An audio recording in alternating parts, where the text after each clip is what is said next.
নবী সাল্লাল্লাহু আলাইহি ওয়াসাল্লাম বলেছেন ওয়াল হারাজ, কিয়ামতের আগে আগে হারাজ বাড়বে, হারাজ।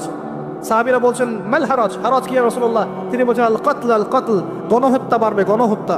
এই একজন মুসলিম যে লা ইলাহা ইল্লাল্লাহ বলে সে বেঁচে থাকা পর্যন্ত আল্লাহ পাক কিয়ামত দিবেন ইনশাআল্লাহ। তোমরা যখন কাউকে পিটাও বা তাসতুম জাব্বারিন, কঠিন পিটান পিটাও, তোমরা কঠিন মায়ে মারো একদম। আল্লাহ পাক খুব অপছন্দ করেন আদম সন্তানকে হাত তোলা। আর আমরা তো কিছু হলেই গালে থাপ্পড় মারি না, এটা করি না? এই হাদিসটাও মনে রাখবেন, মানুষের গালে মারা নিষেধ আছে, জানতেন? আর মানুষের চেহারার মধ্যে মারা নিষেধ আছে। এর গালে চর মারা, গালে নাকে ঘুষি মারা, এই জিনিসগুলো নিষেধ আছে। কারণ এই চেহারাটা আল্লাহ রাব্বুল আলামিন, মানে আদম সন্তানের এই স্ট্রাকচারটা আল্লাহ রাব্বুল আলামিন সূরা সদের মধ্যে বলেছেন খলাকতু বিয়াদাই, আমি নিজ হাতে সৃষ্টি করেছি। সুবহানাল্লাহ। আর সেই মানুষকে তোমরা এমন নির্মমভাবে কেন মারবে? সারা বিশ্বের দিকে তাকায় দেখেন, এখন প্রত্যেকটা জায়গায় রক্ত ঝরছে কাদের? মুসলিমদের। কাদের? মুসলিমদের। আল্লাহ পাক আমাদেরকে বোঝার তৌফিক দান করুন। আর আল্লাহ পাক কোরআনে কি বলছেন? যদি কোনো মানুষ একজন মানুষের জীবন বাঁচায়, সে যেন পুরো মানব জাতিকে বাঁচানো। এত পছন্দ আল্লাহর কাছে জীবন বাঁচানো। আর কেউ যদি কোনো মানুষকে অন্যায়ভাবে হত্যা করে, সে যেন পুরো মানব জাতিকে হত্যা করল। আল্লাহ আমাদেরকে হেফাজত করুন। এখন খুন খুব সহজ হয়ে গেছে, মারামারি খুব সহজ হয়ে গেছে।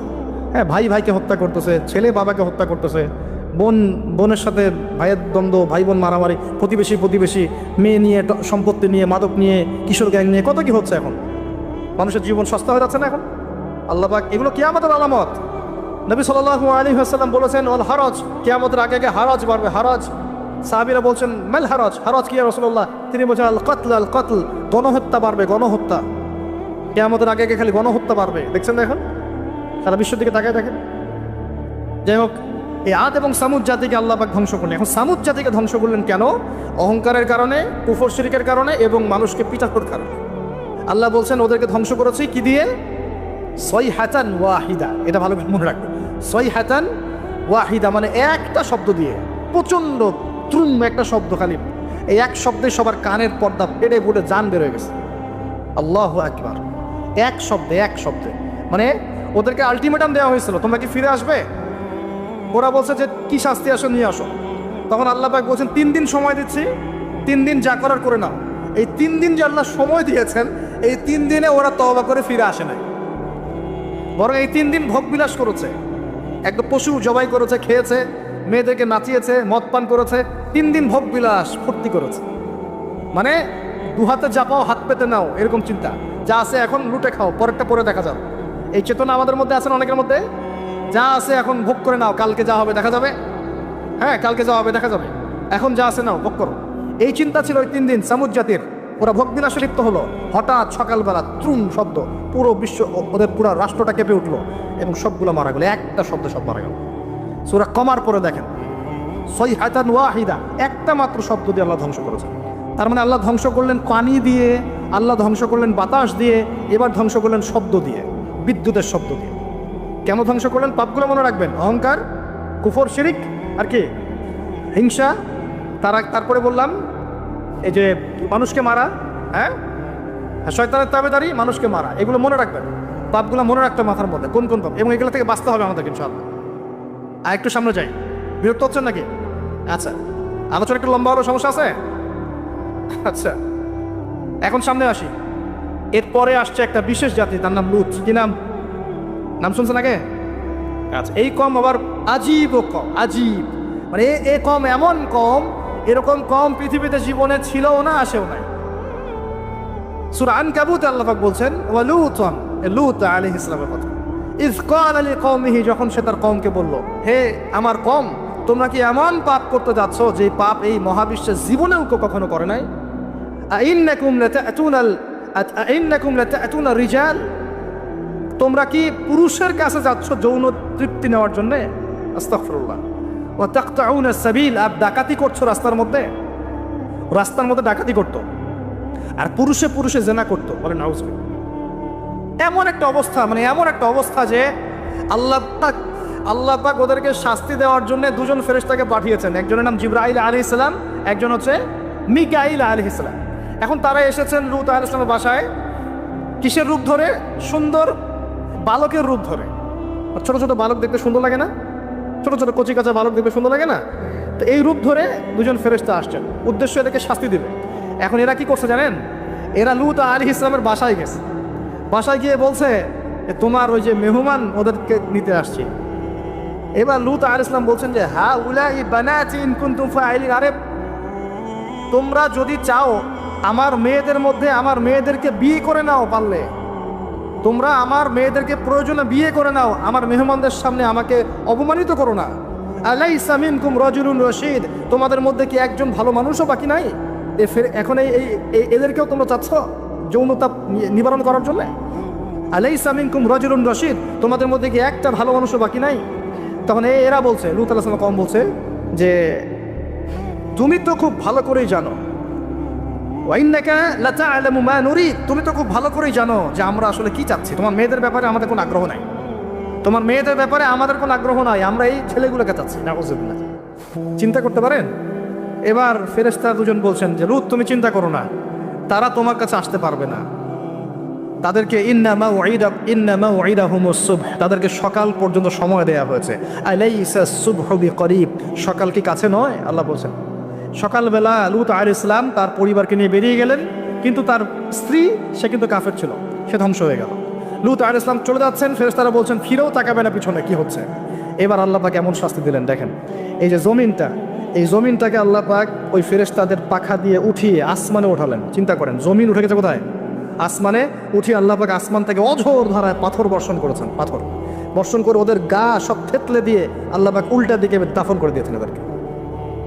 আল্লাহু আকবার। এটা আপনি ইন্টারনেট সার্চ করলেও দেখতে পারবেন যে জর্ডান একটা জায়গা আছে, জর্ডানের আশপাশে এ কওমে লূত থাকতো। ডেড সি, মৃত সাগর নামে একটা জায়গা আছে ওখানে, ওই জায়গাতেই তারা বসবাস করতো, আরবের কাছাকাছি। আল্লাহ পাক বলছেন তোমরা তো দেখতে পারো ওদের অবস্থা কি হয়েছে, তোমাদের কাছেই আছে, বাড়ির কাছেই। কেন হলো এই পাপ? কেন হলো শাস্তি? কোন পাপের কারণে? শিরিক কুফর তো আছেই, তার উপরে স্পেশাল পাপ কি? সমকামিতা। স্পেশাল কি পাপ? এই সমকামিতা উম্মতে মুহাম্মাদের মধ্যে ছড়িয়ে পড়ছে কিনা? আল্লাহু আকবার। আপনাদের শহরগুলোতে আস্তে আস্তে সমকামিতা ছড়িয়ে পড়ছে ভিতরে ভিতরে, এবং আল্লাহর আযাব বেশি দূর বাকি নাই। আমার কাছে মনে হয় আল্লাহর আযাব আসতে বেশি বাকি নাই, আসার মতো যোগ্য আমরা আগেই হয়েছি। এখন যেটা টিকে আছে আল্লাহর রহমতে টিকে আছে। যদি আল্লাহ পাক কোনোদিন যাররা পরিমাণ শাস্তি প্রদান করতে চান, তাহলে আমাদের কারো রক্ষা থাকবে না, থাকবে। সমকামিতা ছড়িয়ে পড়ছে, সারা বিশ্ব জুড়ে ছড়িয়ে পড়ছে। অনলাইনে এগুলোকে উস্কে দেওয়া হচ্ছে, অফলাইনে এগুলো নিয়ে আন্দোলন হচ্ছে। তারা এখন অধিকার চাচ্ছে, তাদের রেইনবো ফ্ল্যাগ আছে, 7 রঙের ফ্ল্যাগ ওদের আইডেন্টিটি। তারপরে বিভিন্ন জায়গায় সমকামিতার পাঠও দেওয়া হচ্ছে। সুবহানাল্লাহ। হ্যাঁ, বইপত্রগুলো তো সমকামিতার পাঠও চলে আসতেছে। মানে এগুলোকে বাক স্বাধীনতা বলা হচ্ছে এখন। না, এটা বাক না, বলে ব্যক্তি স্বাধীনতা। কি বলে? ব্যক্তি স্বাধীনতা। আস্তাগফিরুল্লাহ। তো দেখুন, এটা এমন পাপ যে পাপ সম্পর্কে নবীজি সতর্ক করেছিলেন। তিনি বলেছিলেন যে আমার উম্মতের উপরে আমি যে কয়েকটা পাপের ব্যাপারে বেশি ভয় পাই, তার একটা হচ্ছে শিরকের পাপ। আমার উম্মত মূর্তি পূজা করবে, আমি ভয় পাই তাদের উপরে শিরকে খফি, গোপন শিরকের পাপ, যে মানুষ এজন্য নামাজ পড়বে, অন্য তাকে ভালো বলবে, এজন্য আমি ভয় পাই। আমার উম্মতের সমকামিতা, আমার উম্মতের সমকামিতা ছড়িয়ে পড়বে। পড়েছে কি পড়ে নাই? শাস্তি আসবে কি না এখন? তাহলে আরো সামনে যান। ফেরাউন এবং তার দলবলকে আল্লাহ পাক ডুবিয়ে মেরেছেন, মারেছেন না? কি পাপের কারণে? অহংকার। সে বলেছিল আনা রব্বুকুমুল আলা, আমি তোমাদের মহান রব। কে বলেছিল? আমি তোমাদের মহান রব। কে বলেছিল? ফেরাউন। আনা রব্বুকুমুল আলা। আল্লাহ পাক শুধু তাকে না, তার পুরো দলবলকে ধসিয়ে দিয়েছে। কোথায়? এই লোহিত সাগরে ডুবিয়ে মেরেছে। কওমে মাদিয়ান। কি নাম? এই মাদিয়ান কওমের সাথে আমাদের এখনকার এই সমকালীন প্রেক্ষাপটটা জড়িত আছে। কওমে মাদিয়ান নামে একটা কওম ছিল, যে কওম আদ জাতি সামুদ জাতির পরে এসেছে। মুসা আলাইহিস সালামের সমসাময়িক সময়ে তারা পৃথিবীতে ছিল। এবং এই মাদিয়ান কওম সম্পর্কে আল্লাহ পাক বলছেন সূরা আনকাবুতে এবং অন্যান্য সূরায় 4টা আয়াত বলছেন। কয়টা আয়াত? এই 4টা আয়াত আল্লাহ পাক বলছেন ফাকাযযাবুহু, এই কওম শুআয়ব আলাইহিস সালামকে অস্বীকার করলো। ফাখাযাতহুমুর রাজফাতু ফাসবাহু ফি দারিহিম জাথিমিন। আল্লাহ বললেন এই কওমে মাদিয়ান শুআয়ব আলাইহিস সালামকে অস্বীকার করলো এবং তাদেরকে পেয়ে বসলো একটা ভূমিকম্প। কি পেয়ে বসলো? পৃথিবীর ইতিহাসে সর্বপ্রথম যে কওমকে ভূমিকম্প দিয়ে ধ্বংস করা হয়েছে তার নাম কওমে মাদিয়ান। কি নাম? কওমে মাদিয়ান। প্রশ্ন হচ্ছে কেন ভূমিকম্পের শাস্তি আসলো? উত্তর, আল্লাহ পাক ওদের কয়েকটা পাপ বলছেন। এক নাম্বার আল্লাহ ওদেরকে বলছেন ওয়াজিনু বিল কিসতাসিল মুস্তাকিম, তোমরা ওজনে সঠিকভাবে মাপ দিবে। কমে মাদিয়ান, মাপে কম দেওয়ার একটা পাপের কারণে ভূমিকম্পের শাস্তি এসেছে। কোরআন কথা বলছে। এই সমস্যা সমাজে আছে কি নাই? আচ্ছা, আরো বলছে ওয়ালা তাবখাসুন নাস আশিয়াহুম, তোমরা মানুষের সম্পদ অন্যায়ভাবে 2 নাম্বারি করে ভোগ করিও না। এই 2 নাম্বারি করে অন্যের সম্পদ ভোগ করার এই পাপটা সমাজে এখন আছে কি নাই? আরেকটা হচ্ছে যে তারা অপচয় করত, মাপে কম দিত, মানুষের সম্পদ অন্যায়ভাবে লুটপাট করে খেত। এই সময় আল্লাহ রাব্বুল আলামিন ওদেরকে সতর্ক করেছেন শুআয়ব আলাইহিস সালামকে দিয়ে, তারা কথা শোনে নাই। আল্লাহ রাব্বুল আলামিন ভূমিকম্প দিয়ে পুরো জাতিকে ধ্বংস করেছেন। তাহলে পৃথিবীর ইতিহাসে এই ভূমিকম্প নতুন না আগে হয়েছে? এই ভূমিকম্প এখন আবার নতুন করে বেশি বেশি হচ্ছে কি না? এই ভূমিকম্পের অপরাধ আল্লাহ পাক কি বললেন? মাপে কম দেয়া, অন্যের সম্পদ অন্যায়ভাবে আত্মসাৎ করা এবং কি অপচয় করা। কোন কম করেছে এই কাজগুলা? কমে মাদিয়ান। এখন আসেন কমে মাদিয়ান থেকে নবী সাল্লাল্লাহু আলাইহি ওয়াসাল্লাম কি বলছেন। এবার আমাদের নবীজি বলছেন, শোনো, বাইনা ইয়াদাই সাআ, একটু মনোযোগ দেন, আমি 3-4টা হাদিস বলে শেষ করছি। বাইনা ইয়াদাই সাআ, আমাদের নবীজি বলছেন, এবার শোনো হে আমার উম্মত, তোমরা সতর্ক হও। শোনো, কিয়ামতের আগে আগে আসবে মুতানুন শাদীদ। মুতান মানে দ্বিবচন, মানে দুটো বড় বড় মহামারী। কয়টা বড় বড় মহামারী? হিসেব করে দেখেন তো যে পৃথিবীতে মহামারীর সূচনা থেকে নিয়ে এই পর্যন্ত কোন মহামারীগুলো সবচেয়ে বড় ছিল। এটার স্টাডি আপনি করবেন, আমি বলে দেবো না। এইগুলো স্টাডি আপনারা করবেন, আমি বলে দেবো না। মুতানুন শাদীদ, বড় বড় দুটো মহামারী আসবে পৃথিবীতে কিয়ামতের আগে আগে। কয়টা আসবে? ওয়াবা আদাহু, এবং এই মহামারীর পরে আসবে। এই মহামারীর পরে আসবে একটা মহামারী গেছে। আচ্ছা, এই মহামারীর পরে আসবে, নাউজুবিল্লাহ, এই মহামারীর পরে আসবে সানাওয়াতুজ জালাজিল। আরবি যারা বোঝেন বুঝবেন। সানা মানে হচ্ছে একটা বছর। সানা মানে কি? এক বছর। সানাওয়াত মানে প্লুরাল নাম্বার, অনেকগুলো বছর। জালজালা মানে হচ্ছে আপনার ভূমিকম্প। জালাজিল মানে কি? ভূমিকম্প সমূহ, বহু বচন। মানে মহামারীর পরে আসবে সানাওয়াতুজ জালাজিল, ভূমিকম্পের বছরগুলো। মানে বছর ধরে, বছরের পর বছর ধরে পৃথিবীতে বিভিন্ন জায়গায় ভূমিকম্প হতে থাকবে। কে বলেছেন? নবী সাল্লাল্লাহু আলাইহি ওয়াসাল্লামের কথা কি সত্য না মিথ্যা? আস্তাগফিরুল্লাহ, সত্য না মিথ্যা? সত্য। তার মানে একটা হাদিস পেলাম, নবীজি বলেছেন কিয়ামতের আগে আগে কি হবে? ভূমিকম্পের বছরগুলো আসবে। ভূমিকম্প আসবে না, ভূমিকম্পের বছরগুলো আসবে। একটা হাদিস মাথায় নেন। 2 নাম্বার, নবীজি বলছেন কিয়ামতের 10টা আলামত আছে। কয়টা? 10টা। তার মধ্যে 1 নাম্বার আলামত হচ্ছে কি নাম? আচ্ছা, ওইদিকে আলোচনা নিচ্ছি না আজকে। 2 নাম্বার হচ্ছে ইয়াজুজ, এটাও অন্য লেকচারে শুনে নিয়ে। 3 নাম্বার ঈসা আলাইহিস সালামের আগমন। 4 নাম্বার দাব্বাতুল আরদ, জমিন থেকে প্রাণী বের হবে। 5 নাম্বার ইয়েমেন থেকে আগুন বের হবে। 6 নাম্বার দুখান, ধোঁয়া দিয়ে পৃথিবী ছেয়ে যাবে। 7 নাম্বার, 8 নাম্বার, 9 নাম্বার, এগুলো হচ্ছে 3টা বড় বড় ভূমিকম্প, ভূমিধস, যেটা হবে একটা পৃথিবীর পূর্বে, একটা পশ্চিমে, একটা মাঝখানে। পৃথিবীর পূর্বে মানে এই পুরো আমাদের সাবকন্টিনেন্ট সহ পুরো পূর্ব দিক, একদম ইন্দোনেশিয়া, মালয়েশিয়া, সব জায়গা পূর্ব দিক। পশ্চিম মানে পুরো পশ্চিম সভ্যতা, আর মাঝখান মানে এই জাজিরাতুল আরবিয়া, মাঝখান। এই 3টা ভূমিকম্প হবে পৃথিবীতে, এখনো আসা বাকি আছে বড় বড়। এগুলোতে ভূমি কাঁপবে না, ভূমি ধসে যাবে। কী হবে? নবীর কথা কি ভুল হবে? আর শেষটা হচ্ছে এই পূর্ব দিক থেকে, পশ্চিম দিক থেকে সূর্য উদিত হবে এবং মানুষের তওবার দরজা বন্ধ হয়ে যাবে। তওবা করে লাভ নেই। এই 10টা বড় বড় মধ্যে 3টা পেয়েছেন ভূমিকম্প। তাহলে পেলাম যে ভূমিকম্পের বছরগুলো আসবে। আরও পেলাম কি বড় বড় 3টা হবে, পূর্বে একটা, পশ্চিমে একটা, মাঝখানে একটা। আর কোন পাপের কারণে হবে সেটা কিন্তু অন্য আয়াতগুলোতে আমরা দেখলাম। আচ্ছা, সামনে আসেন।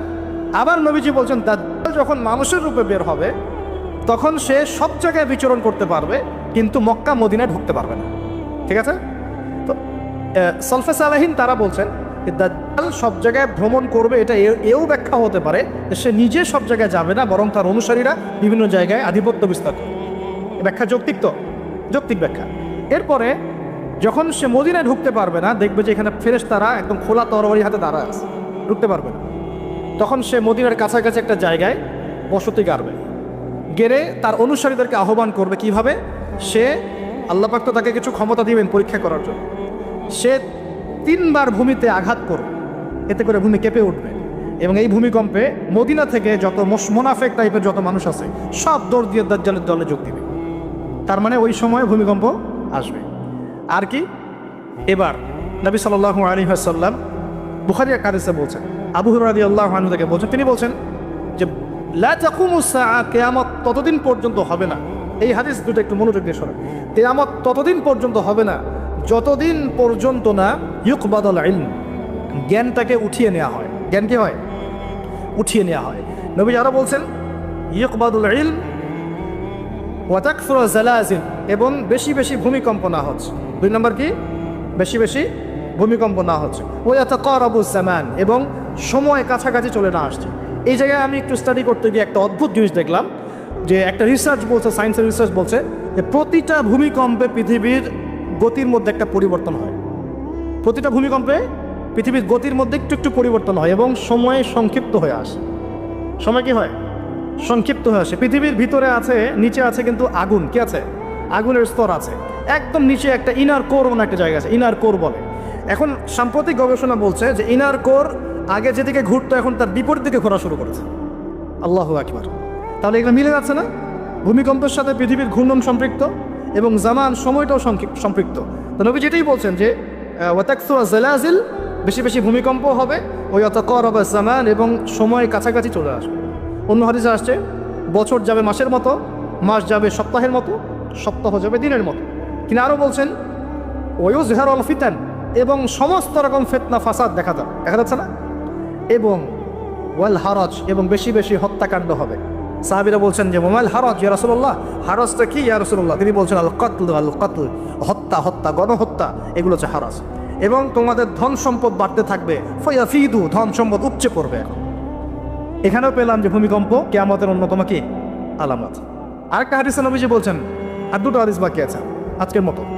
নবীজি বলছেন, এই হাদিসটা আসছে ইবনে মাজাহ, এটার হাদিস নাম্বার 4020 নম্বর হাদিস। নবীজি বলছেন যে লা ইয়াশরাবান্না নাস মিন উম্মতি আল খামর, আমার উম্মতের, ভালো করে শোনেন যুবকরা, ভালো করে শোনো, আমার উম্মতের মানুষ, এক শ্রেণীর মানুষ মাদক দ্রব্য পান করবে। কি পান করবে? নবীজি বলছেন আমার উম্মতের একটা অংশের মানুষ মাদক দ্রব্য পান করবে, ওয়ায়ুসাম্মুনাহা বিগাইরি ইসমিহা, কিন্তু মাদক দ্রব্যের নাম পরিবর্তন করে অন্য নাম দেয়া শুরু করবে। বুঝতে পারলাম? এখন কে বলে মাদক? আমরা বলি এখন হুইস্কি, রাম, আর কি ভাই, ইয়াবা, হ্যাঁ, কত নাম বের হয়েছে। নবীজি বলছেন ওই মানুষগুলো যারা মাদক দ্রব্য পান করে নাম ভিন্ন দিবে, তাদের কানের পাশে বাদ্যযন্ত্র বাজবে। এখন কানের পাশে বাদ্যযন্ত্র বাজে কিভাবে? তোমার ব্লুটুথ আর ইয়ারফোন দিয়ে। বুঝতে পারো নেব না? এইভাবে শব্দ আসলো কিভাবে হাদিসের মধ্যে? নবীজি এভাবে শব্দ প্রয়োগ করলেন কেন? ওয়ায়ুযফু আলা রুউসিহিম বিল মাআজিফ, তাদের মাথার পাশে, কানের পাশে বাদ্যযন্ত্র কেমন করে বাজবে? তোমার কানের ভিতরে ঢুকানো আছে বাদ্যযন্ত্র, আছে না? এই যে এটা এই জামানার সাথে সম্পৃক্ত। ওয়াল মুগান্নিয়াত মানে হচ্ছে ওই যে গায়িকা, নর্তকী, এবং তারা গায়িকা নর্তকীদেরকে নিয়ে সময় কাটাবে। আল্লাহ পাক তাদেরকে শাস্তি দিবেন কিভাবে? ইয়াখসিফুল্লাহু বিহিমুল আরদা, নাউযুবিল্লাহ। আল্লাহ পাক ওই মানুষগুলোকে সহ জমিনটাকে ধসিয়ে দিবে একেবারে। কি পাপের কারণে? মাদক দ্রব্য খাওয়া এবং তার নাম ভিন্ন করে হালাল করে খাওয়া। আস্তাগফিরুল্লাহ।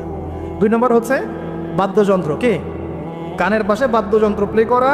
আর মুগান্নিয়াত মানে হচ্ছে নর্তকী, গায়িকাদেরকে নাচানো।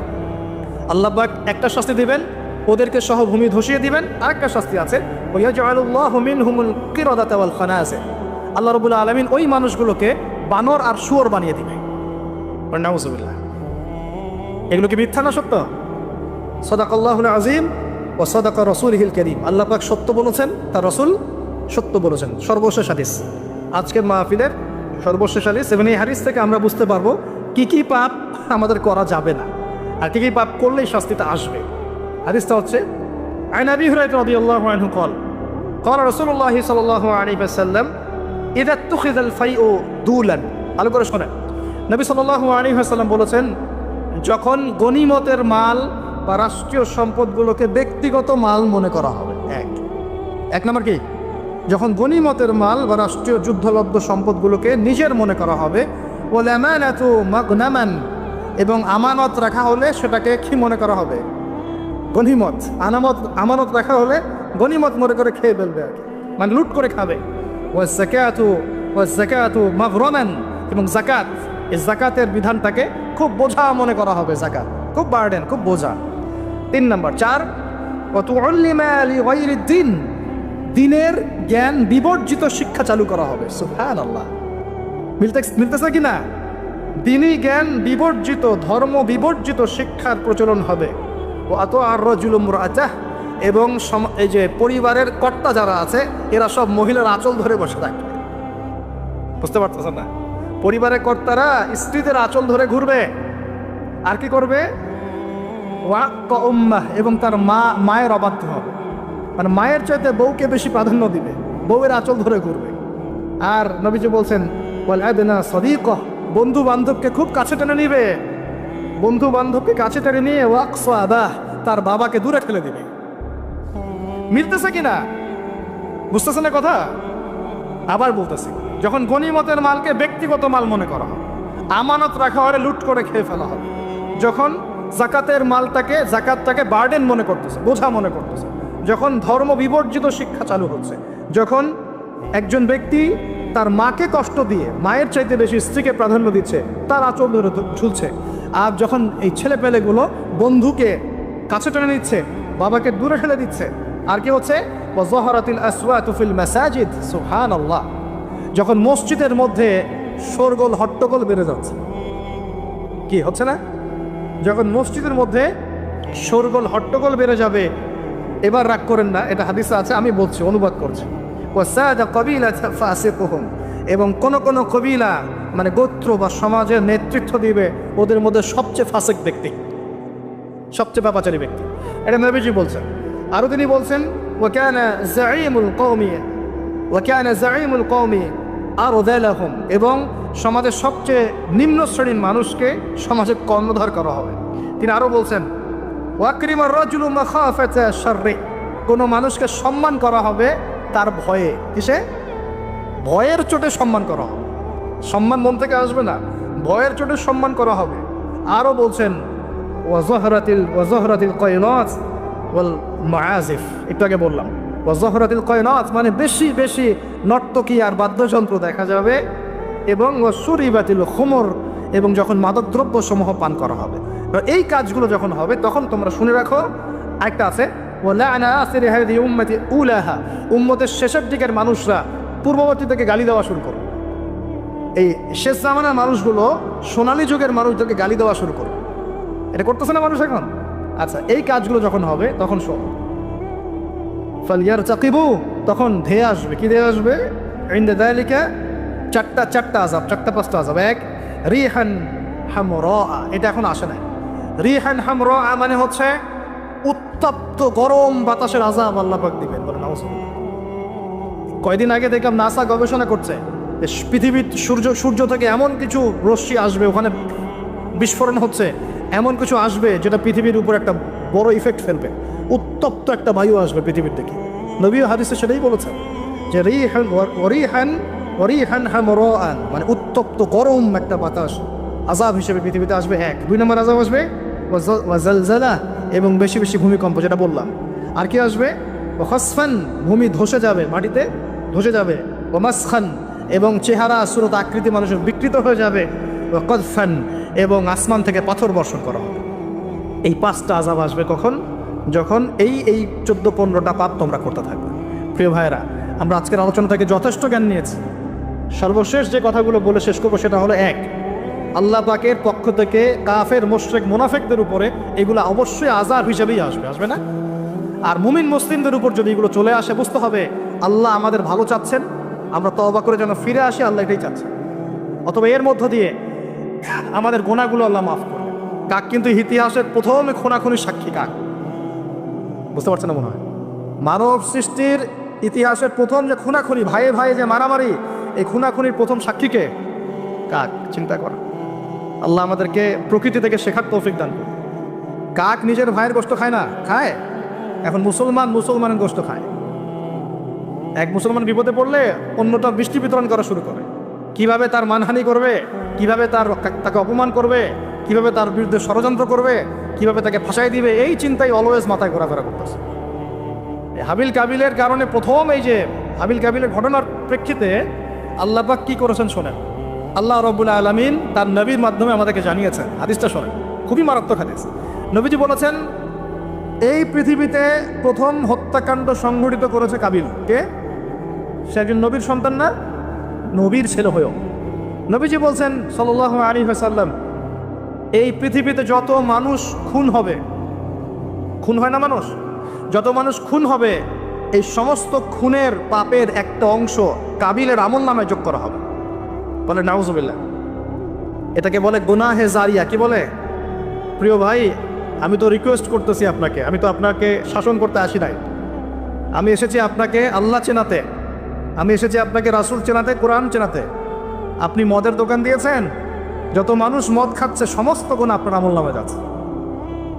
এটা হারাম সিনেমা হল করেছেন, যত মানুষ এখানে সিনেমা দেখছে সমস্ত পাপ আপনার হচ্ছে। একটা তামাকের কারখানা দিয়েছেন, সবাই হারাম খাচ্ছে, আপনার গুনাহ হচ্ছে। সুদ ছড়িয়ে দিয়েছেন, নিজে খাচ্ছেন, এখন সবাইকে খাওয়াচ্ছেন, গুনাহ হচ্ছে আপনার। সবার গুনাহ আপনার ঘাড়ে এসে যুক্ত হচ্ছে।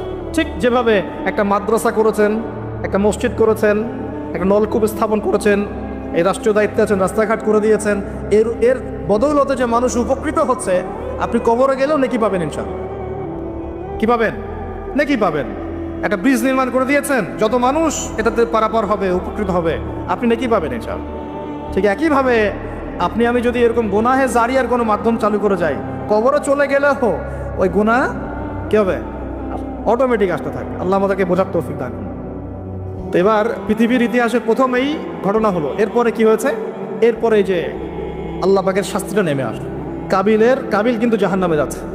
কেন? ভাইকে হত্যা করার কারণে। আল্লাহ পাকের কাছে সবচেয়ে মারাত্মক পাপ হচ্ছে মানুষকে হত্যা করা। শিরকের পর, কুফরের পর মারাত্মক পাপ হচ্ছে মানুষকে হত্যা করা।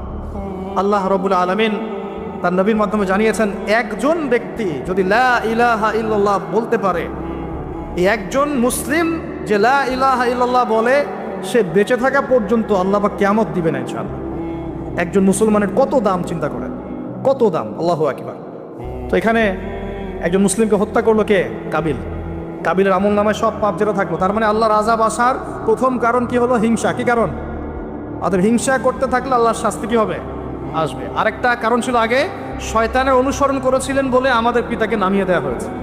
নামিয়ে দেওয়া হয়নি? শয়তান ওয়াসওয়াসা দিয়েছে, কাছে কাছে চলে গিয়েছেন, ফল খেয়ে ফেলেছেন, এই পরীক্ষায় আমরা এখন পড়ে গেছি। এতে কিন্তু তার কোনো দোষ নাই। কারণ কি? এটা ছিল তাকদীরের লিখন। এটা কি ছিল? তাকদীর আগে থেকে লেখা ছিল যে আল্লাহ পাক পৃথিবী সৃষ্টি করবেন এবং এখানে মানুষকে পাঠাবেন। এটা আল্লাহ পাকের আগেই পরিকল্পনা ছিল। এটা ছিল একটা পরীক্ষা, এই দুনিয়ার জীবনটা পরীক্ষা। এরপর আরো সামনে যান, এবার আসেন নূহ আলাইহিস সালাম। নাম মনে আছে? 950 বছর তার কওমকে দাওয়াত দিয়েছেন। কত বছর ভাই? একটু চিন্তা করেন তো, চোখ বন্ধ করে। 950 বছর কতদিন হতে পারে? 950 বছর মানে প্রায় 1000 বছর। প্রায় 1000 বছর তিনি তার কওমকে দাওয়াত দিয়েছেন। কিভাবে? আমাদের মতো ওয়াজ মাহফিল না, দাওয়াত দিয়েছেন। তিনি বলছেন, ইন্নী দাআউতু কওমি লাইলা ওয়া নাহারা। আল্লাহ, আমি আমার কওমকে দাওয়াত দিয়েছি দিন রাত, 24 ঘন্টা। এটা সূরা নূহের মধ্যেই আছে, দেখবেন পড়ে। ওয়ালাম ইয়াজিদহুম দুআই ইল্লা ফিরারা। আমার দাওয়াত শুনে এরা খালি পালিয়ে গেছে আমার থেকে, কাছে আসে নাই, খালি পালিয়ে গেছে। কান বন্ধ করে ফেলতো, কাপড় দিয়ে মাথা ঢেকে ফেলতো, আর আমাকে বলতো পাগল। কি বলতো? পাগল। নূহ আলাইহিস সালামকে আল্লাহ পাক তারপরে বললেন, তুমি একটা কাজ করো, তুমি নৌকা নির্মাণ করো। কি করো? এই যে নৌযান নির্মাণ করা, এই সারা পৃথিবীর বাণিজ্য বন্ধ হয়ে যাবে যদি নৌযান না থাকে। জানেন, এই যে এক্সপোর্ট ইম্পোর্ট শিপিং সব বন্ধ হয়ে যাবে কিভাবে? যদি নৌযান না থাকে। আর এই নৌযান সর্বপ্রথম কে সৃষ্টি করেছে? আর এখন আমাদেরকে বলে যে ইসলাম হচ্ছে সেকেলে না, এরা প্রযুক্তি খুব উন্নয়ন। নূহ আলাইহিস সালাম সর্বপ্রথম মানুষ যিনি এই পৃথিবীর মধ্যে নৌযান নির্মাণ করেছেন। বলে সুবহানাল্লাহ। সভ্যতা শুরু হয়েছে নবীদের হাতে। সভ্যতা কি হয়েছে? নবীদের হাতে শুরু হয়েছে, আর শেষও হবে নবীদের হাতে ইনশাআল্লাহ। কোন নবীর হাতে শেষ হবে? হ্যাঁ, মাশাআল্লাহ, ঈসা আলাইহিস সালামের হাতে। আপনারা তো আবার লেকচার শুনেন না, বুঝতেছেন যে ঈসা আলাইহিস সালাম আসবেন। হ্যাঁ, তিনি আসবেন, এমনি এমনি আসবেন না, তিনি আসবেন এই ইহুদিবাদীদের হাত থেকে এই জেরুজালেম মুক্ত করার জন্য। তিনি আসবেন ইনশাআল্লাহ। অপেক্ষা করতে বলেন খালি। আজকে যে জুলুম আর নির্যাতন সারা বিশ্বে করছে, ঈসা আলাইহিস সালাম যখন আসবেন পাথর পর্যন্ত কথা বলা শুরু করবে। পাথর কথা বলবে, গাছ কথা বলবে, ইয়া মুসলিম ইন্না ওয়ারা আলিয়াহু তাআল ফাকতুলহু, আসো আমার পিছনে একটা লুকিয়ে আছে, আসো হত্যা করে যাও। ঈসা আলাইহিস সালামের হাতে দাজ্জাল মারা যাবে এই যে বাবেলুদ নামক জায়গায়। এই বাবেলুদ জায়গাটা এখন প্যালেস্টাইনের মধ্যে পড়েছে, ওইখানে দাজ্জালকে মারা হবে। ঈসা আলাইহিস সালামের নিঃশ্বাস তার গায়ে গিয়ে লাগবে, ও মারা যাবে।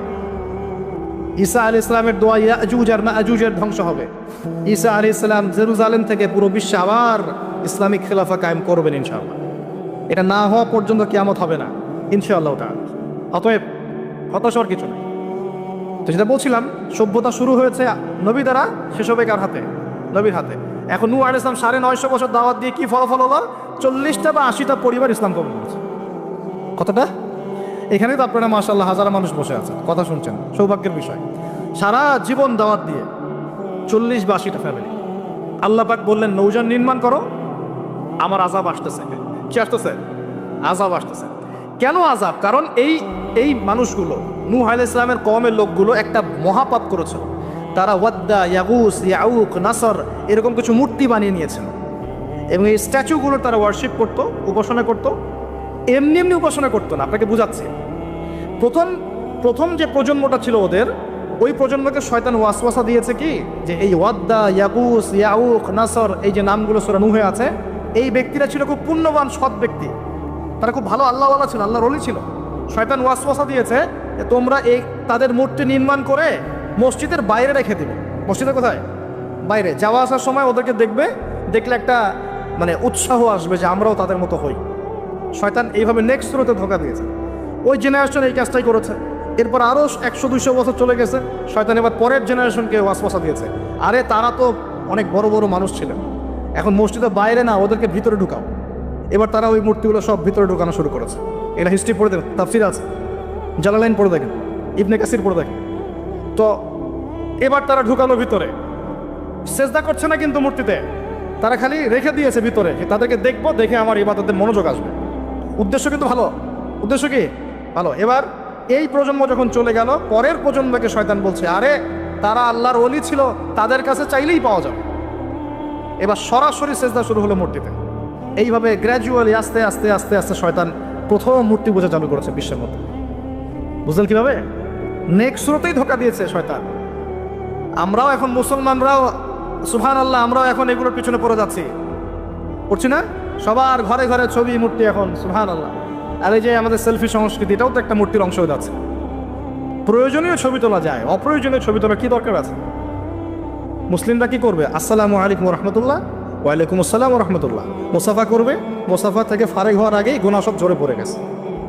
এইটা সুন্নত। ভাই তাকান, দুই তাকান, ভাই হুজুর তাকান, কি দরকার আছে এগুলা? প্রয়োজন নাই। আর এগুলো আমাদের পরকালে বাঁচাবে না। পরকালে বাঁচাবে যে নবীর যত সুন্নত অনুসরণ করবে, সে নবীর তত কাছে থাকবে। তো দেখেন, নূহ আলাইহিস সালামের সবচেয়ে বড় পাপ কি ছিল? ওই কওমের, নূহ আলাইহিস সালামের কওমের সবচেয়ে বড় পাপ কি ছিল? শিরকের পাপ। কিসের পাপ? শিরক আর কুফর। এর ফলে আল্লাহ পাক কি করলেন দেখেন। এরপর আল্লাহ পাক বলছেন তুমি সবগুলোকে একজোড়া করে উঠাও নৌকায়। এখন যত এই যে প্রজাতির গাছপালা দেখছেন, পশু পাখি দেখছেন, সব একজোড়া করে তিনি উঠালেন। কোথায়? তাহলে চিন্তা করেন নৌকাটা কত বড় ছিল, বিশাল। আল্লাহু আকবার। সব একজোড়া করে উঠালেন। এরপর আল্লাহ রাব্বুল আলামিন বলছেন যে ওয়াফারাত নূর, একদম মাটি ফেটে থলথল করে পানি বের হওয়া শুরু হলো, আসমান থেকে প্রবল বৃষ্টি বর্ষণ শুরু হলো। আল্লাহ সূরা হুদের মধ্যে বলছেন যে বৃষ্টির ফলে স্রোতগুলো এত উঁচু ছিল যে পাহাড়ের উপর দিয়ে উঠে যাচ্ছিল স্রোতগুলো, পাহাড়ের উপর দিয়ে পানির স্রোত যাচ্ছে। আর এই সময় নূহ আলাইহিস সালামের এক ছেলে, তার 4 ছেলে ছিল। কয় ছেলে? এক ছেলের নাম হচ্ছে হাম। হামের বংশধর হচ্ছে এই যে আফ্রিকান মানুষরা, কালো চামড়ার মানুষরা হামের বংশধর। এক ছেলের নাম শাম। শামের বংশধর হচ্ছে আরবরা, এই যে আরব পেনিনসুলা যারা থাকে, এরা শামের বংশধর। এক ছেলের নাম ইয়াফাস। ইয়াফাস হচ্ছে ইউরোপিয়ান যারা, পশ্চিমারা, এরা ইয়াফাসের বংশধর, রোমানরা। আরেক ছেলের নাম হচ্ছে কেনান। কি নাম? এই কেনান ওই পাহাড়ে উঠে বলছে যে পাহাড় আমাকে বাঁচাবে। কে বাঁচাবে? পাহাড়। আমার দরকার নেই ওঠার, তুমি যাও গা, পাহাড় আমাকে বাঁচাবে। নূহ আলাইহিস সালাম বলছেন যে আল্লাহ আমার ছেলে, আমার আহাল, বাঁচাও তাকে। আল্লাহ পাক বলছেন এরপর বিশাল এক ঢেউ আসলো, বাবা আর ছেলের মাঝখানে আড়াল করে ফেললো, শেষ নাই, সন্তানের সাথে আর দেখা নাই। নূহ আলাইহিস সালাম কান্নাকাটি করে বলছেন, আল্লাহ ইন্নাহু মিন আহলি, আমার ছেলে আমার পরিবারের একজন, আল্লাহকে মাফ করে দাও।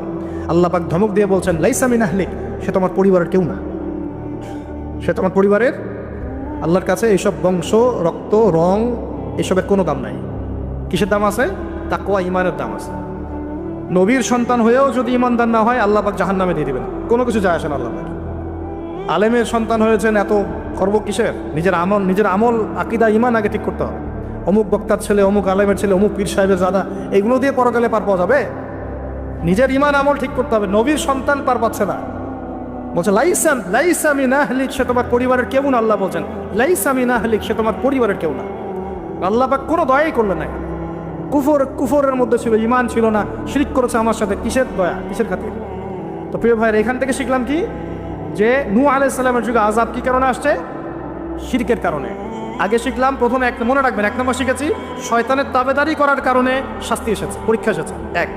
2 নম্বর হচ্ছে হিংসা বিদ্বেষের কারণে কি হয়েছে? আল্লাহ পাকের শাস্তি চলে আসছে। 3 নম্বর, এই যে শিরকের পাপের কারণে কি হয়েছে? আল্লাহর শাস্তি, গজব চলে আসে। আরো সামনে যান, আমি একটু শর্টে শেষ করবো ইনশাআল্লাহ। আরো সামনে যান, এবার আসছে আদ জাতি। কি নাম? আদ জাতির লোকেরা অনেক লম্বা চওড়া, এক একজনের দেহের এমন কাঠামো যে পাহাড় কেটে কেটে বাড়ি নির্মাণ করতে পারে। আমরা তো এখন ছোট না সাইজে, এখন এগুলো মানুষের কাছে মনে হয় যে রূপকথা, আসলে রূপকথা নয় এগুলা। কোরআন বলেছে ওরা এমন শক্তিশালী ছিল, তারা বলতো মান আশাদ্দু মিন্না কুওয়া, কে আছে আমাদের চেয়ে বড় শক্তিশালী। এবার হুদ আলাইহিস সালামকে পাঠানো হলো এদের মধ্যে হেদায়েতের বাণী নিয়ে। তো হুদ আলাইহিস সালাম দাওয়াতি কাজ করলেন, অল্প কিছু মানুষ ঈমানদার হলো, বাকিরা কাফের থেকে গেল। আর যারা কাফের থাকলো তারা বলল যে নিয়ে আসো আল্লাহর আযাব, দেখি কত বড় আযাব আনতে পারো, আনো দেখি। আল্লাহ রাব্বুল আলামিন তাদের ব্যাপারে বলেছেন যে ওয়ান্না আদুন, এবং আদ জাতির ক্ষেত্রে ফাহলাকনা বিরিহিন সরসরিন আতিয়া, প্রচণ্ড ঘূর্ণিঝড় বাতাস দিয়ে ওদেরকে আমি উপরে ফেলে দিলাম। সুবহানাল্লাহ। মাত্র 6 দিন 7 রাত বাতাস প্রবাহিত হয়েছে, ঘূর্ণিঝড় বাতাস, এই ঝড় দিয়ে আল্লাহ পাক আদ জাতিকে উপরে ফেলে দিয়েছে। আল্লাহ বলছেন ওরা বাড়ির সামনে এমন করে পড়েছিল যেন মনে হচ্ছে যে ওই যে গাছের ডাল পড়ে থাকলে যেমন হয় না, খেজুর গাছের ডাল, ওই রকম করে পড়েছিল। বিশাল শক্তিধারী। কি অপরাধ ছিল ওদের? মান আশাদ্দু মিন্না কুওয়া, আমাদের চেয়ে শক্তিশালী আর কে আছে? এই যে অহংকার, এটা কি অহংকার, বিগাইরি হক, অন্যায়ভাবে অহংকার প্রদর্শন করা। আর শিরক কুফর তো ছিলই, ওটা তো ছিলই, পাশাপাশি এক্সট্রা অপরাধ ছিল অহংকার করা। আরেকটা কাজ করতো ওরা অহেতুক বিভিন্ন কনস্ট্রাকশন নির্মাণ করতো, অহেতুক পাহাড় কেটে ওইটা, এটা কেটে ওইটা, মানে বিভিন্ন সৌধ ভাস্কর্যরা নির্মাণ করা শুরু করতো, অহেতুক কোনো কাজ না, অপচয়। এই অপচয় ছিল ওদের একটা পাপ। এই পাপের কারণে আল্লাহ পাক আদ জাতিকে একটা সমূলে উৎপাদন করে ফেলেছে, শেষ। এরপরে আসলো সামুদ জাতি, ওই জাতিকে আল্লাহ পাক পাঠালেন ওখানে সালেহ আলাইহিস সালাম। সালেহ আলাইহিস সালাম সেখানে গিয়ে দাওয়াত দিলেন। আল্লাহ পাক দোয়া কবুল করে একটা উটনি পাঠিয়েছেন। এই উটনিটা তোমাদের জন্য বরকত নয়, ওকে টাচ করবে না, ও থাকলে তোমাদের মধ্যে রিজিক প্রশস্ত হবে, তোমরা ভালো থাকবে। এখন ওখানকার মধ্যে এক নেতা, সে গিয়ে ওই উটনিটাকে জবাই করে খেয়ে ফেলছে। কথা বুঝতে পারছেন? আর এমনিতে অহংকার করতোই, শারীরিক শক্তি বেশি ছিল।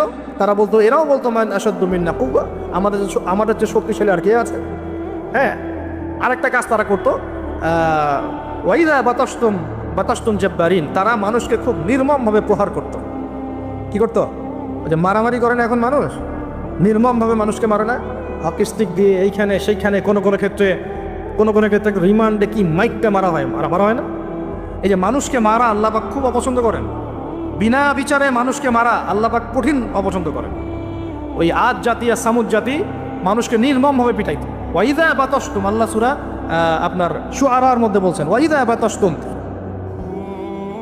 এবার শোনেন কি আযাব আসবে এই কাজগুলো করলে, কি আযাব আসবে একটু শোনেন। এরপরে আমি সামনের দিকে যাচ্ছি। কাজগুলো কি? যখন আমরা আমানতের খেয়ানত করব, যখন গনিমতের মাল রাষ্ট্রীয় সম্পদকে নিজের বলে চালিয়ে দিব, যখন আমরা স্ত্রীদের আনুগত্য করে মাকে কষ্ট দিব, বন্ধুদেরকে কাছে টেনে নিয়ে বাবাকে কষ্ট দিব, যখন ধর্ম বিবর্জিত শিক্ষা চালু করব, যখন আমরা গায়িকা নর্তকীদেরকে বেশি প্রমোট করব, তাদেরকে বাড়িয়ে দিব, মসজিদে হট্টগোল বেড়ে যাবে, কানের কাছে বাদ্যযন্ত্র বাজবে, জেনা বাড়বে, অশ্লীলতা বাড়বে, ফাহেসা কাজ বাড়বে, এবং কওমের নেতৃত্ব দিবে ফাসেক ব্যক্তি, সমাজের সবচেয়ে নিচু শ্রেণীর মানুষ উঁচু উঁচু বিল্ডিং নির্মাণের প্রতিযোগিতা করবে এবং দাসী তার মনিবকে জন্ম দিবে, মানে সত্য মিথ্যা ন্যায় অন্যায়ের মানদণ্ড উল্টে যাবে। যখন এমন হবে তখন নবীজি বলছেন ফালইয়ারতাকিবু ইনদা যালিকা, তখন ধেয়ে আসবে। কি ধেয়ে আসবে? 1 নাম্বার রিহান হামরা, উত্তপ্ত, কঠিন উত্তপ্ত একটা গরম বাতাসের আযাব পৃথিবীবাসীর দিকে আসতে থাকবে। এমন আযাব কি এসেছে? গরম উত্তপ্ত বাতাস কি আসছে? একটু নাসার গবেষণাগুলো করে দেখেন বাসায় গিয়ে। তারা বলছে সূর্যের মধ্যে এখন কিছু বিক্রিয়া চলছে, বিস্ফোরণ চলছে। এমন হতে পারে অতি শীঘ্রই পৃথিবীর দিকে উত্তপ্ত গরম বায়ুর আযাব আসা শুরু করবে। দেখেন হাদিসের সাথে এক্স্যাক্টলি মিলে গেছে। আল্লাহু আকবার। রিহান হামরা মানে গরম উত্তপ্ত বাতাস আসবে পৃথিবীর দিকে। এবং মনে করবেন না এই বাতাস যদি গায়ে লাগে খুব কমফোর্টেবল ফিল হবে, বরং এর ফলশ্রুতিতে দেখা যাবে ফসল নষ্ট হয়ে যেতে পারে, বৃষ্টিপাত বন্ধ হয়ে যেতে পারে, খরা হতে পারে, মরুকরণ হতে পারে, আর অনেক সমস্যা হতে পারে, পানির স্তর নিচে নেমে যেতে পারে। রিহান হামরা। আরেকটা হচ্ছে 2 ওয়াজালজালাতান, এবং ভূমিকম্প। আর নবীজি বলছেন ভূমিকম্প না, নবীজি বলছেন যে বাইনা ইয়াদাই সাআ, কিয়ামতের আগে আগে মুতারুন শাদীদ, মহামারী ছড়িয়ে পড়বে, বড় বড় মহামারী। ওয়া বা'দাহু, আর মহামারীর পরে আসবে সানাওয়াতুজ জালাজিল, ভূমিকম্পের বছরগুলো। ভূমিকম্পের বছরগুলো। সানা মানে একটা বছর, সানাওয়াত মানে অনেকগুলো বছর, জালজালা মানে ভূমিকম্প, জালাজিল মানে ভূমিকম্প সমূহ, অর্থাৎ ভূমিকম্পের বছরগুলো আসছে পৃথিবীর সামনে। আপনার তুরস্কের ভূমিকম্প সম্পর্কে জানেন। কিছু বিষয় আছে যেটা আমি এখনো মেলাতে পারছি না। বুঝলাম যে ভূমিকম্প আল্লাহ পাকের আযাব, আল্লাহর গজব। কাফের মুশরিক মুনাফিকদের উপর যখন আসে তখন এটা গজব বলেই ধরে নেওয়া যায়। আর যখন মুমিন মুসলিমদের উপরে আসে তখন আমরা মনে করি এটা আমাদের হয়তো পাপের শাস্তি, বা আল্লাহ পাক আমাদেরকে সতর্ক করছেন, অথবা রহমত, এর মধ্য দিয়ে আল্লাহ গুনাহ মাফ করে দিবেন। আমরা এমনটা মনে করি, কিন্তু কিছু পয়েন্টস এখনো মেলাতে পারছি না। 1 মাস আগে নেদারল্যান্ডের একজন বিজ্ঞানী বলেছিলেন যে 1.5 মাসের মধ্যে তুরস্কে একটা ভূমিকম্প হবে। 1 মাস আগে নেদারল্যান্ডের একজন বিজ্ঞানী বলেছিলেন 1.5 মাসের মধ্যে তুরস্কে একটা ভূমিকম্প হতে পারে। কিভাবে সে জানলো বা এস্টিমেট করলো এখনো মেলাতে পারি নাই। 2 নম্বর প্রশ্ন, সাম্প্রতিক সময় তুরস্ক আর ওই মুস্তফা কামাল আতাতুর্কের সময়কার তুরস্ক এক নয়। অটোমান এম্পায়ার যখন পরাজিত হয়েছে 1914 থেকে 18-র মধ্যে, এবং ব্রিটেন যে লন্ডনে যাওয়ার জন্য তোমরা পাগল হয়ে থাকো, তারা সমস্ত জিউসদেরকে নিয়ে এই ফিলিস্তিন ভর্তি করে দিয়েছিল। মনে আছে? এই ফিলিস্তিনে ইহুদিরা আসলো থেকে, কার হাত ধরে আসছে? একা একা আসছে না, ব্রিটেনের হাত ধরে আসছে? ব্রিটেনের হাত ধরে আসছে। যেই ব্রিটেনে যাওয়ার জন্য এবং যে লন্ডনের ডলার বা এই পাউন্ড টাউন কি বলে এগুলো আর্ন করার জন্য আপনারা ব্যতিব্যস্ত হয়ে থাকে না, এবং চুলটাও কাটেন লন্ডন স্টাইলে, একদম বাথরুমের কমোডও সব ইংলিশ মাশা, একদম কাট পেস্ট আর কি। তো তারা কি করেছিল? তারা পুরো বিশ্বের শোষণ করেছে, জুলুম করেছে। এমনকি আমাদের এই উপমহাদেশেও 200 বছর তারা রাজত্ব করেছে। আমাদেরকে, আমাদের বাপদাদাদেরকে পাছায় লাথি মেরেছিল এরা। ভুলে গেছেন মনে হয়। আর আমরা তো অ্যাকুরিয়ামে মাছের মতো মেমোরি নিয়ে চলি, আমরা আসলে ভুলে যাই যে আগামীকাল কী হয়েছে, মানে গতকাল কী হয়েছে। তো সেখানে যাওয়ার জন্য আমরা খুব ব্যতিব্যস্ত হয়ে থাকি। তো তারা কি করেছিল? তারা অটোমান এম্পায়ারদেরকে সেখান থেকে সরিয়ে দিয়ে সেখানে ওই জায়গাটা জিউসদের জন্য, ইহুদিদের জন্য উন্মুক্ত করে দিয়েছিল বলি নাউজুবিল্লাহ। ওই জায়গাটা কাদের? এদিকে মনোযোগ দেন। ওই জায়গাটা কাদের? মুসলিমদের না অমুসলিমদের? যে জায়গাটা এখন জিউসরা দখল করে আছে ওই জায়গাটা কি আমাদের না অন্য কারো? কাদের? বাইতুল আকসা, মসজিদুল আকসা কাদের? আমাদের না ওদের? ওটা সরিয়ে ফেলার প্ল্যান হচ্ছে এখন। ওটা সরিয়ে ফেলে ওখানে টেম্পল নির্মাণ করা হবে। এসবের তো আমাদের খবর নাই। আমরা তো ওই যে বললাম না, উঠেন বসেন নিয়ে পড়ে আছি, চা খাওয়া, কফি খাওয়া, হ্যাঁ আমাদের এইগুলো মজা, আমরা এগুলো নিয়ে পড়ে আছি বেশি। আল্লাহ আমাদেরকে বোঝার তৌফিক দান করুক। আর যারা দিনকে নিয়ে ফিকির করে তাদেরকে এখন কোণঠাসা করে রাখা উচিত, তাই না? যারা দিনকে নিয়ে সত্যিকারের কিছু ফিকির করে তাদেরকেই জাতির সামনে আজকে খারাপভাবে উপস্থাপন করা হয়েছে। তবে আমি বলবো ধৈর্য ধরেন, কারণ ধৈর্যের চেয়ে উত্তম কোনো গুণ আল্লাহ কাউকে দেন নাই। ইনশাআল্লাহ তাআলা ফাইন্না মাআল উসরি ইউসরা, কষ্টের পরেই আসবে কি? স্বস্তি, ইন্না মাআল উসরি ইউসরা। আবারও বলছি, কষ্টের পরে আসবে কি? স্বস্তি। এটা আসবেই। তো যেটা বলছিলাম পয়েন্ট একটু খেয়াল করেন, তারা কিন্তু ইহুদিদেরকে জায়গা করে দিয়েছে জেরুজালেমে। ওই সময় অটোম্যানদেরকে পরাজিত করে ওরা একজনকে ক্ষমতায় বসিয়েছিল, তার নাম হচ্ছে মোস্তফা কামাল আতাতুর্ক। নাম শুনেছেন? সে যখন ক্ষমতায় এসেছিল তখন পুরো তুরস্কটাকে ইউরোপ বানিয়ে ফেলেছে। কীরকম? ওই যে রাস্তাঘাটে নগ্ন হয়ে মেয়েরা ঘুরে বেড়াচ্ছে, নামাজ বন্ধ, আজান বন্ধ, মাদ্রাসা বন্ধ। আজান যদি দিতেও হয় তাও আরবি ভাষায় না, তুর্কি ভাষায় দেওয়া লাগে। আপনারা জানেন কিনা ওই সময় সব মাদ্রাসা বন্ধ করে দেওয়া হয়েছে, মসজিদগুলো তালা মেরে দেওয়া হয়েছে, দিন শেখা যাবে না, দাড়ি রাখা যাবে না, মানে একদম জিরো টলারেন্স, ইসলামের এগেনস্টে একদম জিরো টলারেন্স। কার যুগে? মোস্তফা কামাল আতাতুর্কের যুগ। বাট এখন যিনি ক্ষমতায় আছেন এরদোগান, আমরা দোয়া করি তার জন্য, আল্লাহ পাক তাকে দীর্ঘ নেখায় দারাজ করে। এই তুরস্ক কিন্তু আগের তুরস্কের মতো নয়। বিগত 15 থেকে 20 বছরে সে কিন্তু মাশাআল্লাহ ইসলামের কল্যাণে কাজ করার চেষ্টা করছে। আমরা জানি সে ন্যাটোর মধ্যে আছে, আমরা জানি রাশিয়ার সাথে তার একটা বন্ড আছে, আমরা জানি যে সিরিয়া ওয়ারের মধ্যে সে কিছু ভূমিকা রেখেছে। অনেক নেগেটিভ বিষয় আছে, এটা আপনি বলতে পারেন, ঠিক আছে, আমি মানি, বিকজ আমি ওয়ার্ল্ড অ্যাফেয়ার্সের একজন ছাত্র। কিন্তু এটাও আপনাকে দেখতে হবে যে কোন জায়গা থেকে তিনি তুরস্ককে টেনে নিয়ে কোন জায়গায় আসার চেষ্টা করেছেন। তিনি নামাজ চালু করেছেন, মসজিদ উন্মুক্ত করেছেন, মাদ্রাসা শিক্ষা ব্যবস্থার উন্নয়ন করেছেন, ইসলামিক কালচার চালু করেছেন, এই যে সংস্কৃতি ছড়িয়ে ইসলামিক সংস্কৃতি ছড়িয়ে দেওয়ার চেষ্টা করছেন, অটোম্যানদের হারানো সেই গৌরব আবার ফিরে আনার চেষ্টা করছিলেন। এবং এই চেষ্টা ক্রমাগত অব্যাহত আছে কিন্তু, এবং জাতি তাকে কিন্তু খুব ভালোবাসে, জাতি কিন্তু তাকে খুব ভালোবাসে। এখন সাম্প্রতিক সময় যে ইস্যুটা হয়েছিল, কোরআন পুড়িয়ে দেয় ইস্যু, মনে আছে? কোন দেশ পুড়িয়ে দিয়েছিল? সুইডেন, মনে আছে? এই ইস্যুটা নিয়ে কিন্তু সবচেয়ে বেশি প্রতিবাদ করেছে যে রাষ্ট্রটা, তার নাম তুরস্ক। কথা বুঝতে পারছেন? শুধু তাই নয়, ওই ন্যাটোতে যোগদানকে কেন্দ্র করে ন্যাটোর সাথে তার একটা কনফ্লিক্ট চলছে। সুইডেন, ডেনমার্ক, ফিনল্যান্ড এরা যে ন্যাটোর কাছাকাছি আসতে চাচ্ছে, তুরস্ক ডিফিট করছে, না আসা যাবে না। এটা নিয়ে পশ্চিমাদের সাথে তার খুব বাকবিতণ্ডা চলছিল লাস্ট কয়েকদিন থেকে। আপনারা কি খবর দেখেন? আমার লেকচার বুঝতে পারছেন কি? আচ্ছা, বাকবিতণ্ডা চলছে পশ্চিমাদের সাথে। এবার আপনাকে কয়েকটা পয়েন্ট বলি। নেদারল্যান্ডের সেই বিজ্ঞানী কেমন করে বললো যে দেড় মাসের মধ্যে এটা হতে পারে? হ্যাঁ, পয়েন্ট। দুই নাম্বার হচ্ছে এই কয়েকটা ইস্যুর পরে কোরআন পুড়িয়ে দেয় ইস্যু, তুরস্কের প্রতিবাদ, ন্যাটোর কনফ্লিক্ট ইত্যাদি, এই ইস্যুগুলোর মধ্য দিয়ে যখন উত্তপ্ত বাক বিনিময় হচ্ছে, তখন ব্রিটেন, জার্মানি আর ইউএসএ তারা বলে দিয়েছিল 7 দিন 10 দিন আগেই বলে দিয়েছিল যে আগামী 10 দিনের মধ্যে তুরস্কে একটা ভয়াবহ হামলা হতে পারে। কি হতে পারে? হামলা। তারা বলেছে সন্ত্রাসী হামলা হতে পারে। রাষ্ট্রমন্ত্রী ব্রিফ করছিলেন, দেখলাম তিনি বলছেন যে তারা বলছে আমাদের এখানে কিছু একটা হবে, কিন্তু কি হবে, কিভাবে হবে তারা বলছে না। এই পয়েন্টটা এখনো মিলাতে পারছি না। আর তৃতীয় পয়েন্টটা আরো মারাত্মক। এই ভূমিকম্পের ঠিক 2 দিন আগে, 3 দিন আগে ওই 3টা কান্ট্রি তুরস্ক থেকে তাদের কনসুলেট, যে পররাষ্ট্র অধিদপ্তরগুলো থাকে, এগুলো গুটিয়ে চলে গেছে দেশে। তারা কেন 2 দিন আগে 3 দিন আগে সব গুটিয়ে চলে গেল? তবে কি তারা কিছু জানতো? তবে কি এখানে কোনো কিন্তু আছে? থাকতেও পারে, থাকতে পারে। আমরা তো গায়েবের খবর জানি না, জানি গায়েবের খবর আমরা জানি না। তবে এই কয়েকটা প্রশ্ন মনের মধ্যে খুব দানা বাঁধছে যে কেন, যে পাপগুলোর কারণে এই জালজালা আসবে, নবীজি বললেন। এই যে পাপগুলো আপনাকে বললাম একটু আগে, যে পাপগুলোর কারণে জালজালা ভূমিকম্পগুলো আসে, এই পাপ তো আমরাই সবচেয়ে বেশি করছি। তা আসা তো কথা আমার এখানে থাকে, বুঝতে পারছেন না মনে হয়?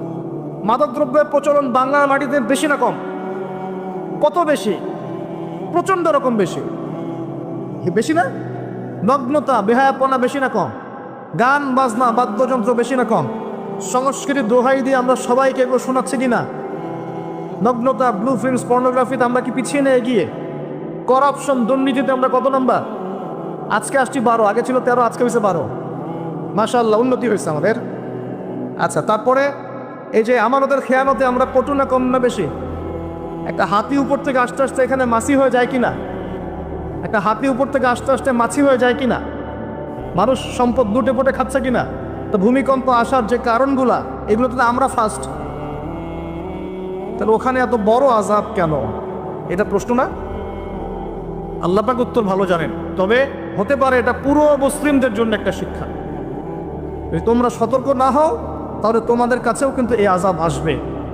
আর ওই বিজ্ঞানী, যে বিজ্ঞানীর কথা বললাম, তার ব্যাপারে আজকে রিসার্চ করতে গিয়ে দেখলাম সে আরও একটা নিউজ দিয়েছে। সে বলেছে যে খুব সাম্প্রতিক সময়ে, অদূর ভবিষ্যতে, সে বলছে যে চায়না, পাকিস্তান, বাংলাদেশ, আফগানিস্তান, এই পুরো কন্টিনেন্টে আরেকটা ভয়াবহ ভূমিকম্প হতে যাচ্ছে।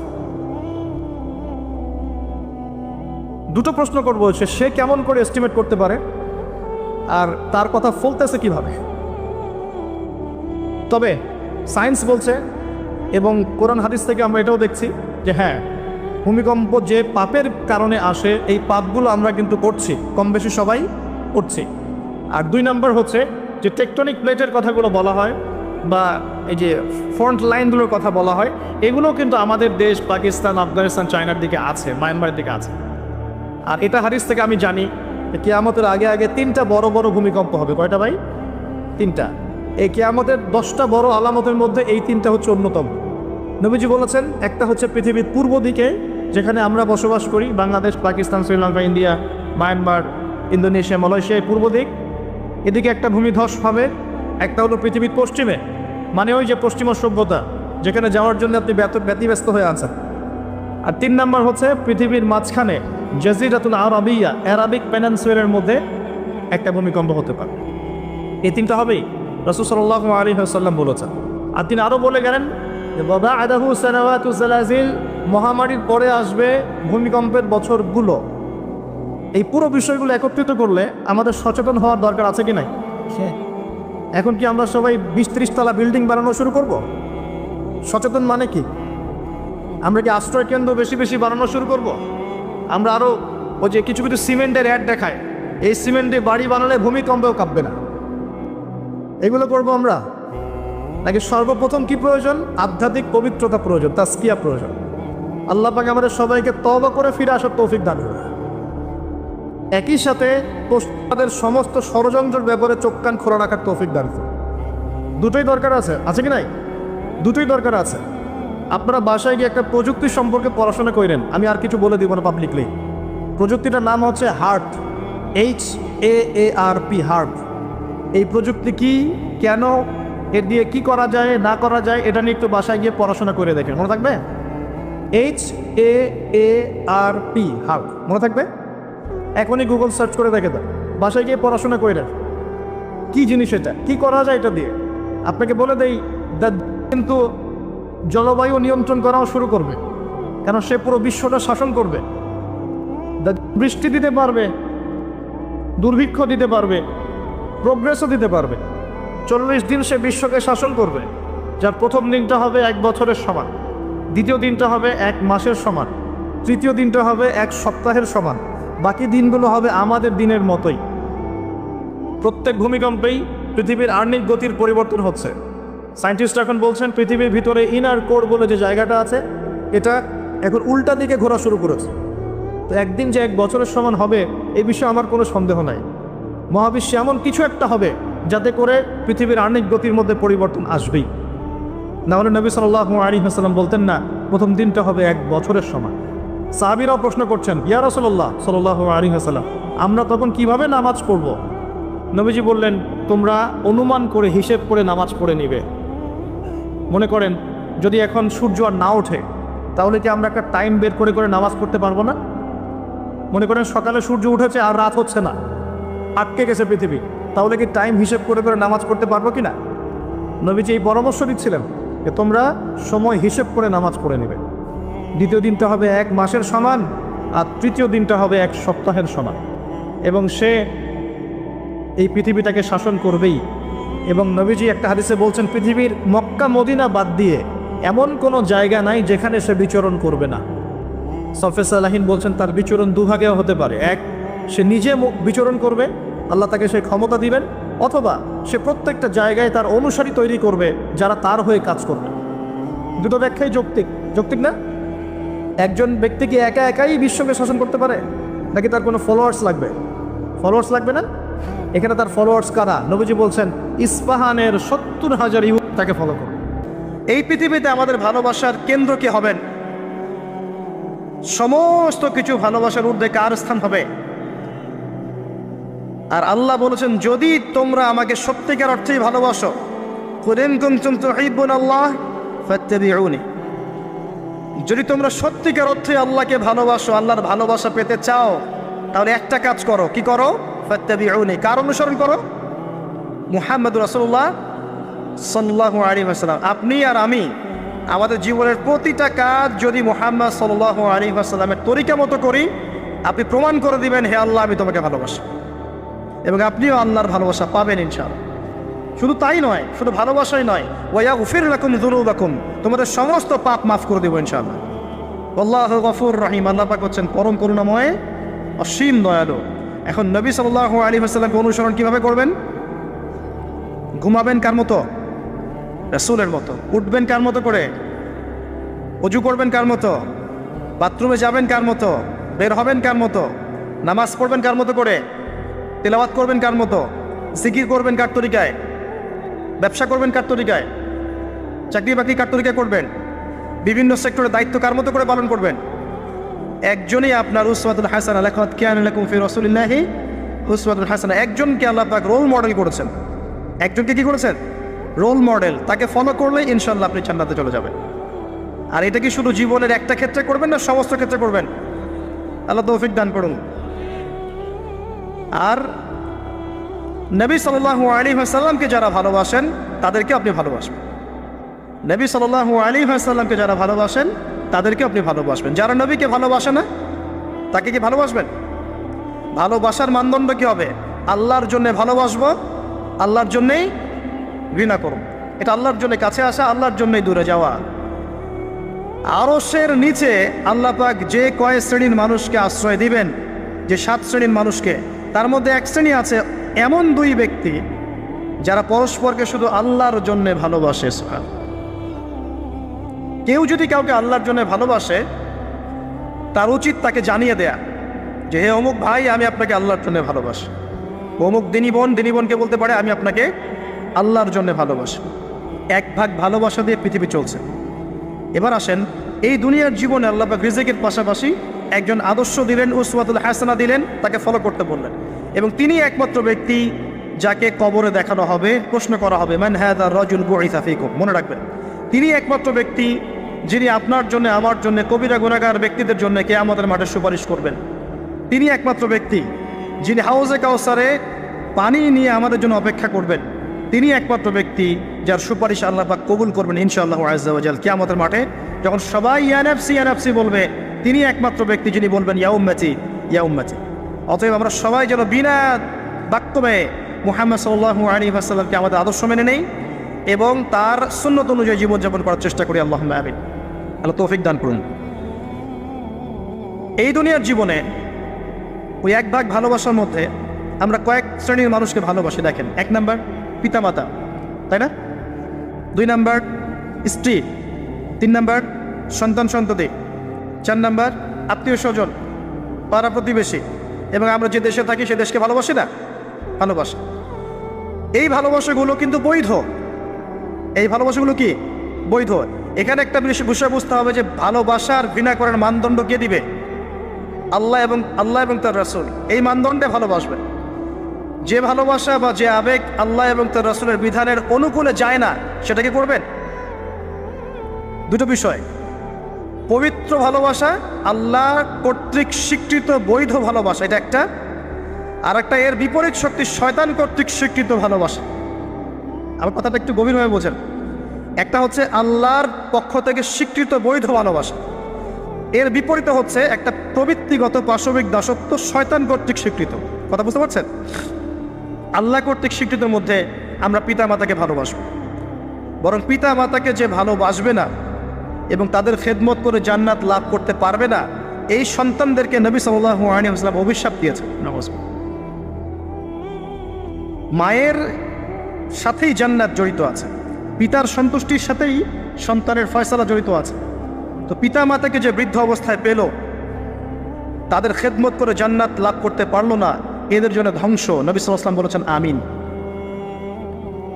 আমরা এখন একটা সমস্যা দেখতে পারি, অনেক পিতামাতা এসে অভিযোগ করে সন্তান খোঁজ খবর নেয় না, সন্তান ভালোবাসে না, সন্তান হক আদায় করে না। মনে রাখবেন, একজন পিতার একদিনের আত্মত্যাগ আর একজন মায়ের শুধু প্রসব বেদনা, এর হক সারা জীবন তাদের খেদমত করে আমরা শোধ করতে পারবো না। পিছের চামড়া তুলে পাপোশ বানালেও মা বাবার ঋণ কখনো শোধ হবে না। হবে? কোন সন্তানরা এমন করছে? যেই সন্তানদেরকে পিতামাতারা আল্লাহকে চেনায় নেই, যেই সন্তানদেরকে পিতামাতা রাসূলকে চেনায় নাই, কোরআনকে চেনায় নাই, হাদিসকে চেনায় নাই, এই বাচ্চারাই কিন্তু এই কাজগুলো করছে। অতএব এখানে পিতামাতারও একটা দোষ আছে। সন্ততিকে মানুষ করতে হতো আল্লাহ এবং তার রাসূলের আদর্শে মানুষ করতে হতো। যখন আমরা এই আদর্শে মানুষ না করে পশ্চিম আদর্শে মানুষ করেছি, আপনার পিতা আপনার সন্তান তো আপনার খোঁজ নিবে না, স্বাভাবিক। এখানে উভয় পক্ষেই সমস্যা আছে। আমরা রিকোয়েস্ট করবো পিতামাতাদেরকে সন্ততিদেরকে মানুষ করেন নবী সাল্লাল্লাহু আলাইহি ওয়াসাল্লামের সুন্নাহ মোতাবেক। এবং আমাদের যে জেনারেশন আমরা আছি, যারা যুবক আছি, আমাদের উচিত হবে এটা মনে রাখা যে আমরাও একদিন পিতামাতা হব। আজকে আমরা যা করছি আমাদের পিতামাতার সাথে, কালকে আমাদের সন্তানরাও কিন্তু আমাদের সাথে এটাই করবে, মনে রাখবেন। অতএব পিতামাতার হক আদায় করুন, আল্লাহ এবং তার রাসূলের পরেই আপনার পিতামাতার হক। ওয়া ক্বাদা রাব্বুকা আল্লা তা'বুদা ইল্লা ইয়্যাহু ওয়া বিল ওয়ালিদাইনি ইহসানা ইম্মা ইয়াবলুগান্না ইনদাকা আল-কিবারা আহাদুহুমা আও কিলাহুমা ফালা তাকুল লাহুমা উফফিন ওয়া লা তানহারহুমা ওয়া কুল লাহুমা কাওলান কারীমা ওয়াহফিজ লাহুমা জানাহা যুল্লি মিনার রাহমা ওয়া কুর রাব্বিরহামহুমা কামা রাব্বায়ানি সগীরা। এই দোয়াটা আমরা সবাই বেশি বেশি করব, আল্লাহ পাক তৌফিক দান করুন। এই ভালোবাসা বৈধ নয় কি? এটা বৈধ ভালোবাসা নয়? এই ভালোবাসলে আপনি নেকি পাবেন, আল্লাহ সন্তুষ্টি পাবেন ইনশাআল্লাহ। এবার আসেন সন্তানদেরকে ভালোবাসা, এটা বৈধ নয়? সন্তানদেরকে যদি এই উদ্দেশ্যে ভালোবাসি যে এই সন্তানরা বড় হয়ে আল্লাহর পথের দায়ী হবে, আলেম হবে, দ্বীনের খেদমত করবে, মানুষের কল্যাণ করবে, সুনাগরিক হবে, ভালো মানুষ হবে, এই সন্তান আমার জন্য সদকায়ে জারিয়ার মাধ্যম হবে না? হবে ইনশাআল্লাহ। এই সন্তানকে মানুষ করতে গিয়ে ভালোবাসা বৈধ, এর জন্য আপনি নেকি পাবেন ইনশাআল্লাহ তাআলা। বোনকে ভালোবাসেন না? বোনের ইজ্জত সম্মানের জন্য জীবন দিতে প্রস্তুত হন না? এটা ভালোবাসা বৈধ নয় কি? বৈধ। মেয়েকে ভালোবাসেন না? মেয়ের ভালোবাসার জন্যে মেয়ে একটা কিছু চেয়েছে, আপনার সামর্থ্য না থাকলেও বেতনের টাকা জমিয়ে হলেও তাকে দেন না? এটা ভালোবাসা বৈধ নয়? নবী সাল্লাল্লাহু আলাইহি ওয়াসাল্লাম তার মেয়ে ফাতিমা রাদিয়াল্লাহু আনহাকে ভালোবাসতেন না? কলিজার টুকরা ছিলেন না? তিনি তার স্ত্রীদেরকে ভালোবাসতেন না? স্ত্রীর সাথে স্ত্রীর কোলে মাথা রেখে কোরআন তেলাওয়াত করতেন যখন স্ত্রী হায়েজ অবস্থায় আছে। স্ত্রীর সাথে দৌড় প্রতিযোগিতা করেছেন, স্ত্রীর সাথে চাঁদ দেখেছেন, যেখানে স্ত্রী কামড় দিয়েছে ওই গোষ্ঠের টুকরা সেখানে তিনি কামড় দিয়েছেন। নবী করিম সাল্লাল্লাহু আলাইহি ওয়াসাল্লাম স্ত্রী থেকে ভালোবাসেন নাই? এটাও সুন্নাহ, এটার জন্য নেকি পাবেন। সন্তানদেরকে ভালোবাসলে নেকি পাবেন। কোরআনে এবং হাদিসে অনেক দলিল আছে। কিন্তু ওই যে নূহ আলাইহিস সালামের কথা মনে আছে? তার সন্তান যে কাফের অবস্থায় ডুবে মরল, মনে আছে? তারপরেও আল্লাহর কাছে দোয়া করছেন, আল্লাহ আমার পরিবারটাকে মাফ করে দাও। আল্লাহ পাক ধমক দিয়ে বলছেন, লাইসা মিন আহলিক, সে তোমার পরিবারের কেউ না। আম কুনতুম শুহাদা ইয হাদারা ইয়াকুব আল মাউত, ইয়াকুব আলাইহিস সালামের কথা মনে আছে? যখন তিনি মারা যাচ্ছেন, তিনি বলছেন সন্তানদেরকে ডেকে, মা তা'বুদুনা মিন বা'দি, আমার পরে কার ইবাদত করবে তোমরা? সন্তানকে ভালোবাসার নিদর্শন নয় এগুলা? লুকমান হাকিম তার সন্তানকে বোঝাচ্ছেন, ইয়া বুনাই লা তুশরিক বিল্লাহ, শিরিক করো না, শিরিক সবচেয়ে বড় জুলুম, নামাজ কায়েম করো, সৎ কাজের আদেশ করো, অসৎ কাজে নিষেধ করো। সন্তানকে ভালোবাসা নয়?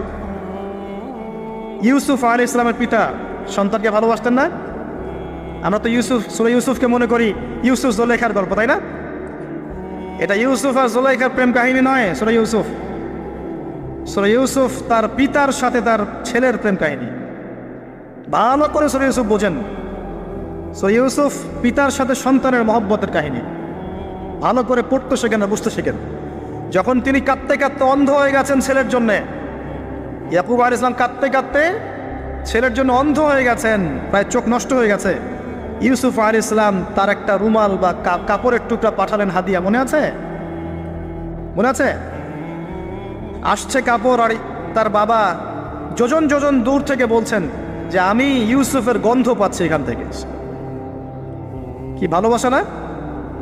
কোরআনে অনেক। মূসা আলাইহিস সালামের মা, আল্লাহ পাক বলেন মূসা আলাইহিস সালামকে ভাসিয়ে দিতে, বাচ্চা মূসা সিন্ধুকে ভাসাতে তার হৃদয়টা ব্যাকুল হয়ে যাচ্ছে। আল্লাহ পাক তার কলবটা শান্ত করলেন, ওয়াহি করলেন, ভাসিয়ে দাও। ওই বাচ্চাকে তুলে নিল ফেরাউনের স্ত্রী, সেখানে লালিত পালিত হতে থাকলো সন্তান। মূসা আলাইহিস সালামের বোন পিছু পিছু ধাওয়া করলো, তারপরে বলল, আমি কি এমন কারো খবর দিব যে এই বাচ্চাকে দুধ পান করাবে, পরে এই বাচ্চাকে তার মায়ের কাছে আল্লাহ পাক ফিরিয়ে দিলেন, দেখছেন?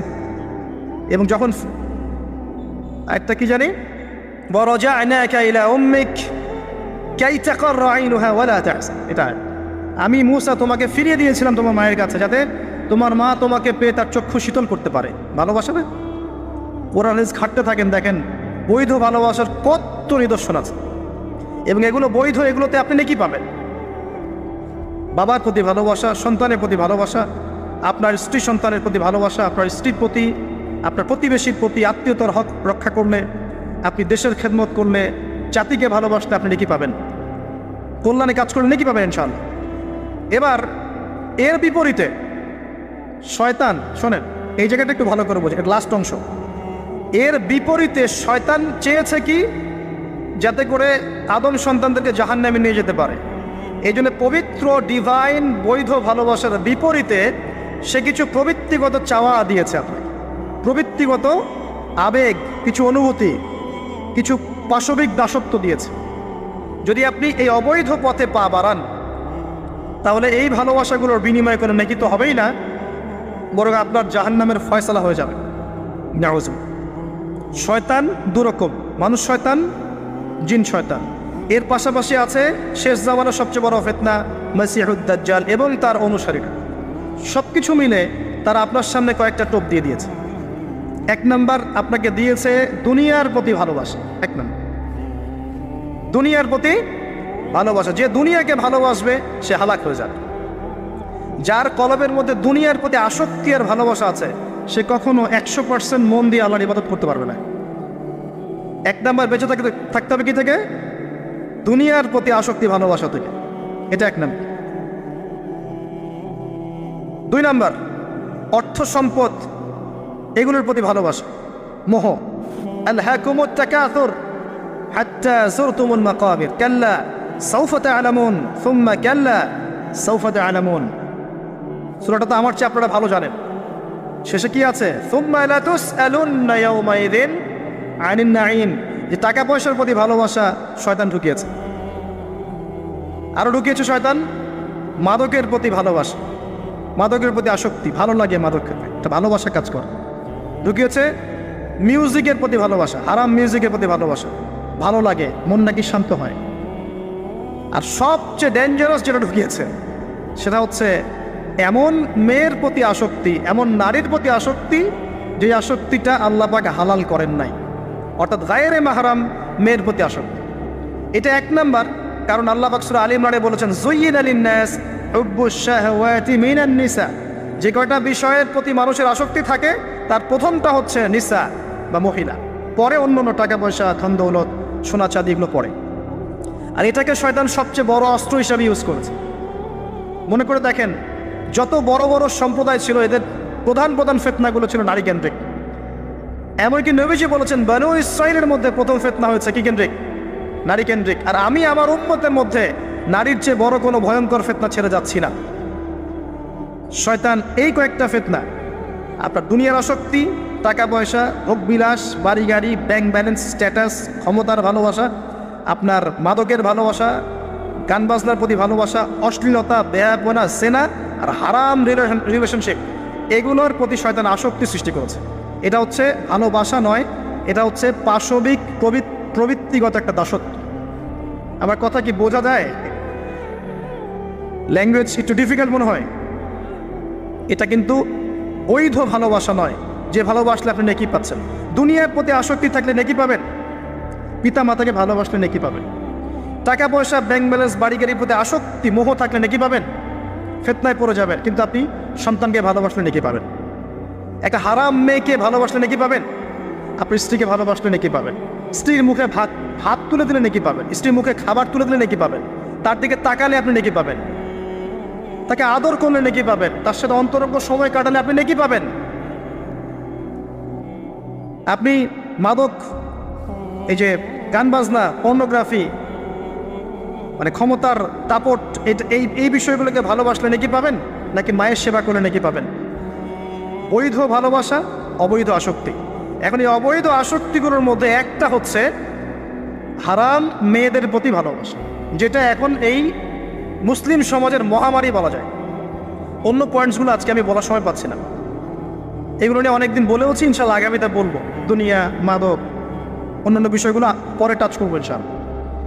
আজকে যে বিষয়টা নিয়ে কথা বলার বেশি দরকার, যেহেতু আগামীতে একটা সময় আসছে যখন এই বিষয়টাকে নিয়ে মানুষ বেশি পাপে লিপ্ত হবে, এই জন্য বলছি। এটা হচ্ছে হারাম ভালোবাসা, আল্লাহ পাক বৈধ করেননি। এমনকি কথা বলার সময় আল্লাহ পাক বলেছেন একজন গায়রে মাহরাম মেয়ে যেন পর্দার আড়াল থেকে কথা বলে, কিছু চাইতে হলে যেন পর্দার আড়াল থেকে চায়, এবং গলার ভয়েসটা যেন কর্কশ হয়। আল্লাহ লিমিটেশনগুলো দেখেন আর বাস্তবতা দেখেন। আল্লাহ পাকের লিমিটেশন হচ্ছে এরকম যে একজন মেয়ে যে আমার স্ত্রী নয়, তার সাথে আপনি ফোনে কথা বলতে পারবেন না, প্রেমালাপ করতে পারবেন না, আপনি তার দিকে কামনার দৃষ্টিতে তাকাতে পারবেন না, আপনি তাকে স্পর্শ করতে পারবেন না, তার সাথে নির্জনে কোথাও সময় কাটাতে পারবেন না। আল্লাহর বাইন্ডিংসগুলো দেখেন। একজন নারীর সাথে ফোনে কথা বললেই কিন্তু সেক্সুয়াল সম্পর্ক হয় না, হয়। একজন গায়রে মাহরাম মেয়ের সাথে যদি আপনি বসে কফি খান তাহলে কিন্তু যৌন সম্পর্ক স্থাপিত হয়নি, এখন হয়। তারপরেও আল্লাহ রাব্বুল আলামিন বলছেন ওয়ালা তাকরাবুজ জিনা, এটার নাম আল্লাহ দিয়েছেন জিনা, আর বলছেন করো না এমনটা নয়, বরং ধার কাছেও যেও না। মানে একটা সীমারেখা দেয়া আছে, একটা মাঠ, এর চারপাশে একটা বাউন্ডারি দেওয়া আছে। বাউন্ডারি বলছেন তো, আল্লাহ বলছেন মাঠে ঢুকো না এমনটা বলছেন না, আল্লাহ বলছেন মাঠের বাউন্ডারির কাছেও যেও না। কথা বুঝতে পারছেন? ফল খেও না, না ওয়ালা তাকরাবা হাদিহিশ শাজারা, এই গাছটার কাছেও যেও না। মিলাতে পারছি, আমি বুঝাতে পারছি? আদম এবং হাওয়া আলাইহিস সালাম এই গাছের ফল খেও না এমন কথা ছিল না, কথা ছিল এই গাছের কাছেও যেও না। একই কথা আল্লাহ বলছেন জেনা করো না নয়, ওয়ালা তাকরাবুজ জিনা, জেনার কাছেও যেও না। এখন এটা হচ্ছে আল্লাহর নিষেধাজ্ঞার একটা বাইন্ডিংস, লস, একটা একটা পিলার, একটা বাউন্ডারি। আর আপনি বাস্তবতা দেখবেন ভিন্ন, যে গায়রে মাহরাম ছেলে মেয়ে এরা অ্যাডাল্ট, এদের যৌন চাহিদা আছে, সেক্সুয়াল চাহিদা আছে, একে অপরের সাথে কোনো মাহরামের সম্পর্ক নাই। এরা পড়াশোনার নামেই হোক, চাকরি বাকরির নামেই হোক, ভ্যালেন্টাইন্সের নামেই হোক, যে কোনো নামেই হোক, এরা একে অপরের সাথে মিলেমিশে একাকার। এরা কথা বলছে, কথা বলার পরে আরও কাছে যাচ্ছে, ভালোবাসার প্রণয় বিনিময় করছে, এক পর্যায়ে কফি খাচ্ছে, ডেটিংয়ে যাচ্ছে, ঘুরছে ফিরছে, এই করতে করতে করতে এক পর্যায়ে তারা হারাম জেনায়ও লিপ্ত হয়ে গেল, বিছানায় চলে গেল। এই সম্পর্কের পর দেখা যায় সম্পর্ক ব্রেকআপ, শেষ। এবং এই ঘটনাগুলোর নাম দিচ্ছি আমরা কাছে আসার গল্প। কার কাছে? যার কাছে আল্লাহ যেতেও নিষেধ করেছে, বলে আত্মাক করা বুঝছে না। আর আমরা বলছি না, কাছে আসারই তো গল্প। কাছে আসার গল্প হতে পারে মায়ের সাথে, মায়ের কাছে আসার গল্প হতে পারে, স্ত্রীর কাছে আসার গল্প হতে পারে, আমার সন্তানের কাছে আসার গল্প হতে পারে, দেশের কাছে আসার গল্প হতে পারে। কিন্তু হারাম জেনার কাছে আসার কোনো গল্প হতে পারে না। কি হতে পারে? জাহান্নামের উপন্যাস হতে পারে। কি হতে পারে? জাহান্নামের আমল নামার একটা উপন্যাস হতে পারে। উপন্যাস বোঝেন না? আল্লাহ পাক এই যে কিয়ামতের মাঠে আমল নামা ছুঁড়ে দিবেন, ছুঁড়ে দিয়ে আমল নামা ঘুরতে থাকবে, কারো ডান হাতে কারো বাম হাতে। যার হাতে আমল নামা আসুক না কেন, যে হাতে আসুক না কেন, আল্লাহ পাক সবাইকে একটা কথা বলবেন, ইকরা কিতাবাক, তুমি তোমার কিতাব পড়ো, কাফা বিনাফসিকা আল-ইয়াওমা আলাইকা হাসিবা, আজকে তুমি তোমার হিসাব নেওয়ার জন্য যথেষ্ট। আমরা সবাই একটা করে উপন্যাস লিখছি, আমরা সবাই একটা করে উপন্যাস লিখছি আমল নামা আমাদের কাজের মধ্য দিয়ে। আর এর চেয়ে ভয়ঙ্কর বিষয়টা হচ্ছে এই উপন্যাসটা আপনাকে পড়তে বলা হবে সবার সামনে। আমার কথা বলে বোঝা যায় না? আমরা একটা গল্প লিখছি আমল নামায়, উপন্যাস লিখছি, যার একটা মোমেন্ট বাদ যাচ্ছে না। এই যে এখন আমরা বসে আছি, এটা আপনার উপন্যাসে উঠে গেছে, আমল নামে উঠে গেছে। মাফ করবেন যদি কালকে আবার দেখেন যে আমল নামাকে উপন্যাস বলে যা ব্যাখ্যা করলাম তো, এবার এই শব্দ দিয়ে আবার তুলকালাম করে ফেলেন। বোঝানোর জন্য বলেছি যুব সমাজ উপন্যাস বোঝে, এই জন্য বলেছি। যুবকরা উপন্যাস বোঝেন না? আপনারা বিভিন্ন উপন্যাস পড়েছেন, যারা জেনারেল লাইনে পড়েছেন অনেক উপন্যাস পড়েছেন, এই জন্য বললাম বোঝানোর জন্যে। আমল নামা কখনো উপন্যাস নয় যে আপনি আর আমি একটা উপন্যাস লিখছি, নিজের গল্প নিজেই লিখছি, নিজের কাজের মধ্য দিয়ে নিজের উপন্যাস নিজেই লিখছি, এবং এটার মধ্যে সবচেয়ে ভয়ঙ্কর কথা হচ্ছে এইটা সবার সামনে আমাকে পড়ে শোনাতে হবে। আমরা কি পারবো? এই জেনা, এই মাদক, এই পর্নোগ্রাফি, হারাম, জুয়া, ক্যাসিনো, অন্যায়, অত্যাচার, বেনামাজি, দুর্নীতি, ঘুষ, সুদ, এইগুলোর সব কথা সবার সামনে পড়ে শোনাতে আমরা কি পারবো আদৌ? আমরা কি প্রস্তুত? পড়তে কিন্তু হবেই ভাই, সবাইকে পড়তে হবে। আলেম, জালেম, কাফের, মুশরিক, মুনাফিক সবাইকে পড়তে হবে। ইকরা কিতাবাক, এক বচনে এসেছে, মানে এক একজন মানুষকে আল্লাহ পাক বলছেন যে তুমি তোমার বই পড়ে, তোমার কিতাব পড়ে শোনাও। কাফা বিনাফসিকা আল-ইয়াওমা আলাইকা হাসিবা, আজকে তুমি তোমার হিসাব নেওয়ার জন্য যথেষ্ট। আল্লাহ পাক আমাদেরকে কথার গভীরতা বোঝার তৌফিক দান। এই হারাম জিনিসগুলোর মধ্যে সবচেয়ে ডেঞ্জারাস এই ফ্রি মিক্সিং। ফ্রি মিক্সিং কি জিনিস? একজন বেগানা মেয়ে একজন বেগানা ছেলের সাথে মিক্স। এখন আপনি কথাগুলো মনে হচ্ছে রূপকথার মতো মনে হবে, কারণ বাস্তবতার সাথে কোনো মিল নাই।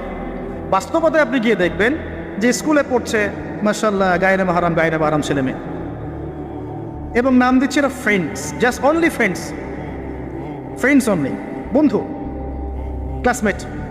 কিন্তু এর বয়স মাশাআল্লাহ 16, এর বয়স 20, বা এর বয়স 15, এর বয়স 18। উভয়ের যৌন চাহিদা হয়েছে বালেগ এবং বালেগা। এই বয়সে আসার আরও 5-6 বছর আগে সে বালেগা হয়ে গেছে, এবং তারা কিন্তু আলাদা আলাদা সেকশনে পড়ছে না। এমন যদি হতো মেয়েদের আলাদা স্কুল, মেয়ে টিচার, মেয়েরা পড়ছে, কোনো সমস্যা নেই, টোটালি বৈধ এবং সুন্দর, ভালো সিস্টেম। ছেলেদের আলাদা স্কুল কলেজ, ছেলেরা আলাদা পড়ছে, আলাদা, কোনো সমস্যা নেই। সমস্যা কোথায়? যখন এক ছাদের নিচে আমি সবাইকে বসিয়ে দিয়েছি এবং এরা একে অপরের সাথে মিক্স করছে। যেখানে আল্লাহ বলছেন কাছেও যেও না, এরা কথা বলছে, নোট টেক চেঞ্জ করছে, একে অপরের সাথে গ্রুপ স্টাডি করছে, কফি খাচ্ছে, দেখা সাক্ষাৎ করছে, ডেটিং করছে, একে অপরের সাথে যৌন মিলনও করছে, একে অপরের সাথে বসে পর্ন দেখছে, যৌন মিলন করছে, সেক্সুয়াল সম্পর্ক স্থাপন করছে, এবং মানুষ বুঝাচ্ছে এদেরকে এই সম্পর্কটা বৈধ, ভালো সম্পর্কটা পবিত্র, পরে বিয়ে করে নিলে হয়ে গেল। কারণ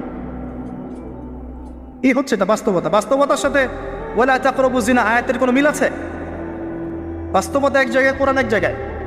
এরপরে দাবি করছি আমরা মুসলিম, স্টিল আমরা দাবি করছি আমরা মুসলিম। এবং এই ফ্রি মিক্সিংয়ের ফলে শত শত যুবক যুবতীর ইজ্জত চলে গেছে। শত শত না, সংখ্যাটা সহস্র লক্ষ হবে, আরও বেশি হতে পারে, আল্লাহু আ'লাম। এগুলো তো প্রকাশ্য, গোপনে যে কত কি হচ্ছে আপনি তো জানেন না।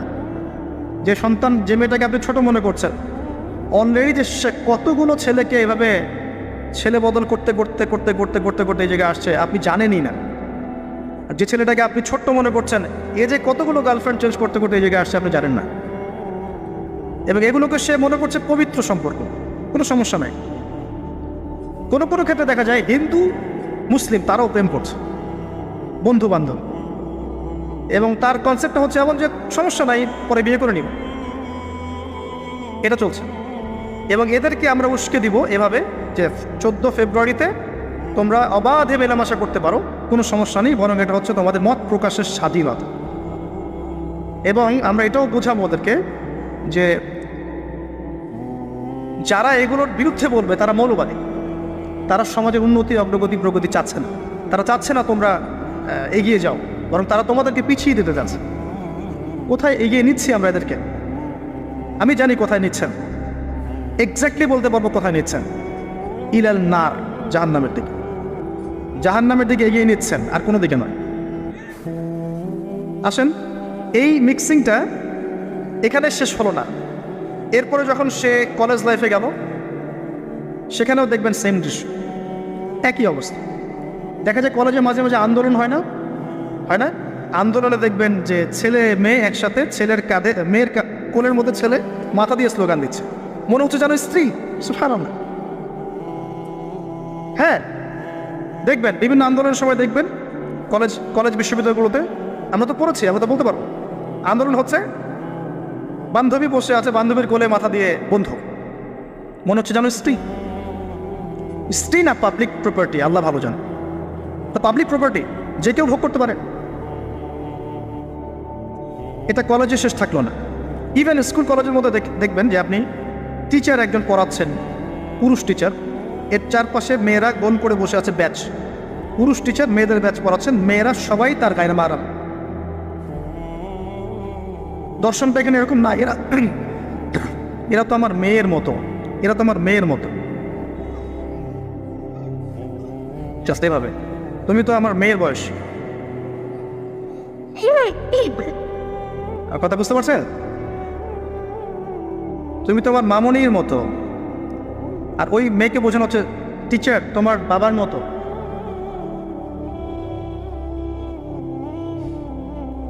একটা পুরুষ টিচার, চারপাশে মহিলা মেয়েরা বসে আছে, সবাই অ্যাডাল্ট, সবার সাথে তার বিয়ে জায়েজ, সবার সাথে তার বিয়ে শরীয়ত সম্মতভাবে জায়েজ। তারপর একটা ফিলোসফি দর্শন ঢুকিয়ে দিয়ে তুমি তোমার মেয়ের মতো, অহরহ মেয়েদের ইজ্জত হারাচ্ছে, অহরহ। আপনারা সেকুলার পত্রিকাগুলো এবং মিডিয়াগুলো ঘাটতে থাকেন, দেখেন কি পরিমাণে ছাত্রীদেরকে টিজিংটা বেড়েছে, কি পরিমাণে বেড়েছে। এমন অনেক ছাত্রী আছে, আমি বিভিন্ন রাষ্ট্রের নিউজ দেখি যে টিচাররা, একটা স্কুলের টিচাররা মিলে প্রাইমারি স্কুল থেকে শুরু করে হাই স্কুল পর্যন্ত অসংখ্য ছাত্রীকে রেপ করেছে, ভিডিও ধারণ করেছে, এখানে মহিলা টিচাররা ইনভলভ ছিলেন, এমন নিউজ এসেছে। এবং অ্যাসিড দিয়ে মুখ ঝলসে দেওয়ার ভয় দেখিয়ে কাজ করা হয়েছে দীর্ঘদিন ধরে, ভয়ে মেয়েরা কিছু বলতে পারে নাই।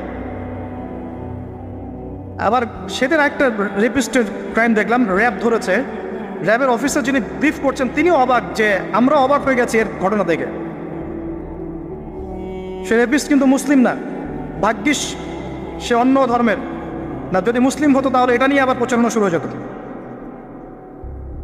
আমি তার ধর্মের নাম বলবো না, আমি জানি তার ধর্ম এটা শিক্ষা দেয়, যেভাবে ইসলাম এটা শিক্ষা দেয় না, অন্য ধর্ম এটা শিক্ষা দেয়। সে কি করেছে, রেপ করার পরে মেয়ে যেন গর্ভবতী না হয় সে সেভাবে তার শারীরিক একটা মানে মেডিকেল ট্রিটমেন্ট করিয়েছে। আমি জানি না, আসলে আমি এইসব বিষয়ে খুব একটা ভালো জানি না।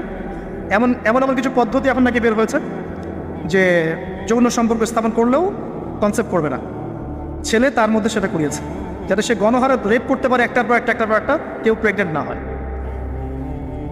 র্যাবের অফিসার ব্রিফ করছেন, দেখেন ভিডিও, ফ্রি মিক্সিং। যেখানে যাবেন, কলেজে আপনি যাবেন, আবার দেখবেন কখনো কখনো যে ছেলেদের ব্যাচ পড়াচ্ছেন মহিলা টিচার, ছেলেদের ব্যাচ মহিলা টিচার। তুমি তো আমার ছেলের মতো, আর তাকে শেখানো হচ্ছে যে সে তো তার মায়ের মতো।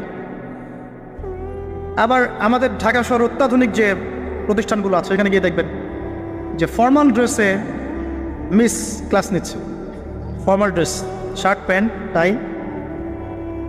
আবার বিভিন্ন জায়গায় গিয়ে দেখবেন মহিলারা এভাবে শার্ট প্যান্ট গেঞ্জি জিন্স পরে ঘুরে বেড়াচ্ছে, শপিং মলসে, এয়ারপোর্টে, ওইখানে এইখানে সব জায়গায় চারপাশে। এটা তো ফ্রি মিক্সিংয়ের সাথে আরেকটা বাদ হলো কি, নবী সাল্লাল্লাহু আলাইহি ওয়াসাল্লাম বলেছিলেন যে শেষ জামানে এক শ্রেণী মেয়ে বের হবে যারা কাপড় পরেও নগ্ন থাকে। এরা সেই ক্যাটাগরির যাদের ব্যাপারে আল্লাহ রাসূল বলেছেন তারা জান্নাতে যাবেও না, জান্নাতের গন্ধও পাবে না। শুধু ফ্রি মিক্সিংটাই সমস্যা না, এবং এটা শুধু স্কুল এবং কলেজে সীমাবদ্ধ নেই, চাকরির ক্ষেত্রেও দেখবেন সেই অফিসের বসের হাতে অনেক মেয়ে নির্যাতিত হয়েছে, বেতন বেশি দেওয়ার কথা বলে, প্রমোশন দেওয়ার কথা বলে। আর মেয়েরা তো একটু অবলা জাতি হয়, তারা একটু অবলা হয় না, তাদেরকে একটু মায়া মহব্বত বেশি থাকে, ইমোশনটা বেশি থাকে, তারা খুব বেশি কনভিন্স হয়ে যেতে পারে। ভালো স্বপ্ন দেখিয়ে, রঙিন রঙিন স্বপ্ন দেখিয়ে তাদের কত মানুষ ইজ্জত নষ্ট করে ফেলেছে আল্লাহ ভালো জানেন। এরপরেও দেখবেন, এই সমস্যার পরেও দেখবেন তার উপরে আবার আছে পর্নোগ্রাফি। মানে মানুষ রাতের বেলা শুয়ে শুয়ে নগ্ন মুভিজ দেখছে আর দেখছে, দেখছে আর দেখছে। এটাকে উপরের লেভেল থেকে বন্ধ করার কোনো প্রয়াস নেওয়া হয়নি এখন পর্যন্ত। এমন অনেক কান্ট্রি আছে এই বিশ্বের মধ্যে যারা কিন্তু ইন্টারনেট সেকশনটাকে নিয়ন্ত্রণ করে, সব সাইট আমার দেশে চলতে পারবে না। ইভেন আমরা যে হারে ফেসবুক চালাই, চাইনিজরা কিন্তু এভাবে চালায় না, ওদের সামাজিক যোগাযোগ আলাদা মাধ্যম আছে, জানেন, সব জায়গায় একটা রেস্ট্রিক্টেড ব্যবস্থা আছে। পর্নোগ্রাফি যেগুলো দিয়ে ব্লু ফিল্মস দেখানো হয় সারা দেশের মানুষকে, একটা জাতির মানুষকে, এটা তো অ্যাটলিস্ট বন্ধ করা যেত। আর এটা বন্ধ করাটা তো নিঃসন্দেহে কোনো মৌলবাদী কাজ নয়, সন্ত্রাসী কাজ নয়, জঙ্গিবাদী কাজ নয়, তাই কি? এটা যখন আপনি দেখছেন সারাদিন ধরে, সারা রাত ধরে, এই ছেলেপেলেটা ম্যাক্সিমামই আসক্ত এগুলোতে। ইভেন এখন মেয়েরাও এগুলো দেখে। আপনি সেকুলার মিডিয়াগুলো রিপোর্টগুলো দেখেন, তারাই বলছে এগুলো। স্কুলে গিয়ে মেয়েদের ইন্টারভিউ নিচ্ছে, তোমরা কি এটা দেখো? মেয়েরা বলছে যে হ্যাঁ আমরাও দেখি, আমরাও কথাবার্তা বলি যে নতুন একটা নতুন একটা আইটেম আসছে, এটা দেখ, এভাবে তারা কথা বলছে বসে ক্লাসের মধ্যে। তো যখন ছেলেমেয়েরা এগুলো অবাধে দেখবে, যুবক যুবতী কিশোর কিশোরীরা, এরপরে আবার ফ্রি মিক্সিং, তার উপরে আবার বেহায়াপনা, নগ্নতা, পোশাক আশাকের পর্দার বাড়াই নাই, তখন আপনি চিন্তা করেন সমাজটা কি হইতে পারে। আবার এগুলোকে আমরা দিবসের মধ্য দিয়ে উৎসাহিত করছি, কাছে আসার গল্প, আসো আরো জানা কর। কোথায় ইসলাম আর কোথায় কোরআন আর কোথায় সেই পর্দা, কোথায় কি?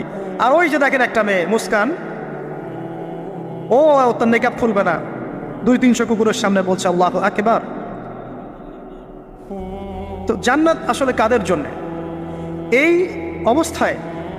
অবস্থায় যদি আমরা কেউ খাস পর্দা করছি, এখন যারা আবার খাস পর্দা করছি তাদেরকে আবার বাঁকা চোখে তাকানো আছে, আবার কাউন্টার, এমনি তো চলছে এগুলো, আরও আবার কাউন্টার, মানে একটা জায়গা বাকি রাখছে না শয়তান আপনাকে ফিতনায় ফেলার জন্য। এই অবস্থায় কেউ যদি পর্দা করতে যায়, ওকে আবার বাঁকা চোখে দেখানো হচ্ছে। এ তো ভালো সুবিধার মনে হচ্ছে না? তোমার বোরখার নিচে গিয়ে বোমটম আছে নাকি? সাইকোলজিক্যাল আক্রমণ। বোরখা পরে যাচ্ছে স্কুল কলেজে, টিচাররা কেমন করছে, তার সাথে কেমন যেন আচরণ করছে, এটা কেন করছে? মুখটা খোলো, নাহলে পরীক্ষা দিতে মনে। এগুলো চলছে। এরপরেও আরও আছে বিভিন্ন beauty contest, media, movies, cinema, এইসবের মধ্য দিয়ে ঘরে ঘরে ঢুকিয়ে দিয়েছি যে এই ফ্রি মিক্সিং, বেহায়াপনা, নগ্নতা, এটাই প্রগতি, এটাই উন্নতি, এটা অগ্রগতি। ইভেন আমাদের ছোট ছোট বাচ্চারা এগুলো দেখে দেখে বড় হচ্ছে এখন। জানি না ওরা আবার কোন জেনারেশন হয়ে পড়ে ওঠে, আল্লাহ ভালো জানে। এর উপরে এসেছে সেলফি এবং ছবি ভিডিওর একটা বুদ্ধি প্রতিবন্ধী জেনারেশন। একটু হলেই সেলফিস ফেসবুকে আপলোড, আবার টিকটক, আবার ইউটিউবিং, আবার নিজে নিজেই হাসে, নিজে নিজে ছবি তোলে। আর অনলাইনটা অ্যাভেলেবল হয়ে গিয়ে সবার হাতে হাতে স্মার্টফোন যখন গিয়েছে, তখন এগুলো আপলোডিংটা খুব বেশি হচ্ছে। আপলোডিং, আগে ঘটনা ঘটতো সবাই জানতে পারতো না, এখন ঘটলে সারা দুনিয়ার মানুষ এক মুহূর্তে জেনে ফেলে। তখন একটা খারাপ ভিডিও সবার হাতে হাতে ঘরে ঘরে। এবার এই হারাম ভালোবাসা, এটা ভালোবাসা বলার অপরাধ হবে, এই হারাম প্রবৃত্তির এই নগ্ন দাসত্ব, এই দাসত্বটাকে ভালোবাসার নাম দিয়ে আল্লাহর নাজিলকৃত পবিত্র ভালোবাসাকে চ্যালেঞ্জ করা হয়েছে। এবং বিভিন্ন মানুষ, সমাজের বিভিন্ন শ্রেণীর মানুষকে এই হারামের দিকে ধাবিত করা হয়েছে, যাতে সবাই জান্নাতের কাছে না বরং জাহান্নামের কাছে আসতে পারে। এই হলো অবস্থা। এখন এই অবস্থায় আল্লাহ রাব্বুল আলামিন মুমিনদের জন্য সলিউশন দিয়েছেন সূরা নূরের মধ্যে, কুল লিল মুমিনিনা ইয়াগুদ্দুনা মিন আবসারিহিম ওয়া ইয়াহফাযু ফুরুজাহুম। এটা পড়ে আছে আপনার কোরআনে। মুমিন পুরুষদেরকে আপনি বলুন, হে নবী, তারা যেন চক্ষু নিচু রাখে এবং তাদের লজ্জাস্থানের হেফাজত করে। মুমিন নারীদেরকে আপনি বলুন যেন তারা তাদের লজ্জাস্থানের হেফাজত করে, চোখ নিচে রাখে, এবং তারা এই মানুষদের ছাড়া অন্য কারোর সামনে যেন না যায়, এবং জিনাত, হিজাব তারা যেন অবলম্বন করে। এটা আল্লাহর আদেশ। Only Quran or only hadith and only Islam can solve this problem. কোরআন, সুন্নাহ এবং ইসলাম ছাড়া কেউ এই সমস্যা সলভ করতে পারবে না। এখানকার সলিউশন এগুলা। প্রথমত তারবিয়াত দিতে হবে ছোট থেকেই, তার উপরে নিয়মিত ইমানের চর্চা রাখতে হবে, তার উপরে ছেলে মেয়েদেরকে পর্দা বোঝাতে হবে, ছোট থেকেই মেয়েদেরকে পর্দায় রাখতে হবে। তারপরেও যদি বড় হয়ে এদের মধ্যে খারাপ চিন্তা আসে, চোখ নিচু করতে হবে। যেগুলো অশ্লীল সেগুলোর ধার কাছে যাওয়া যাবে না। দ্রুত এদের বিয়ের ব্যবস্থা করতে হবে যাতে ওরা পবিত্র লাইফ লিড করতে পারে। তারপরে দেখবেন আস্তে আস্তে কিছুটা হলেও, 100% না হলেও কিছুটা হলেও আপনি ফিতনা থেকে দূরে রাখতে পারেন। আর যত বেশি এই ভোগবাদী, বস্তুবাদী, এই পশ্চিমাদের ধাঁচে আপনি সন্তানকে গড়ে তুলবেন, কাছে আসার নাম দিয়ে জেনা করাবেন, ফ্রি মিক্সিংয়ে নেবেন, পর্নোগ্রাফিকে অবাধ লাইসেন্স দিয়ে দিবেন, মাদকাসক্ত ওই যুব সমাজকে ফেরানোর কোনো পথ পদ্ধতি অবলম্বন করবেন না, হিজাবের প্রতিবন্ধকতা করবেন, তত বেশি সমাজ আস্তে আস্তে আস্তে আস্তে অধঃপতন, অতল তলে যেতে থাকবে। এবং এরপর কী হবে সেটাও বলে দিচ্ছি,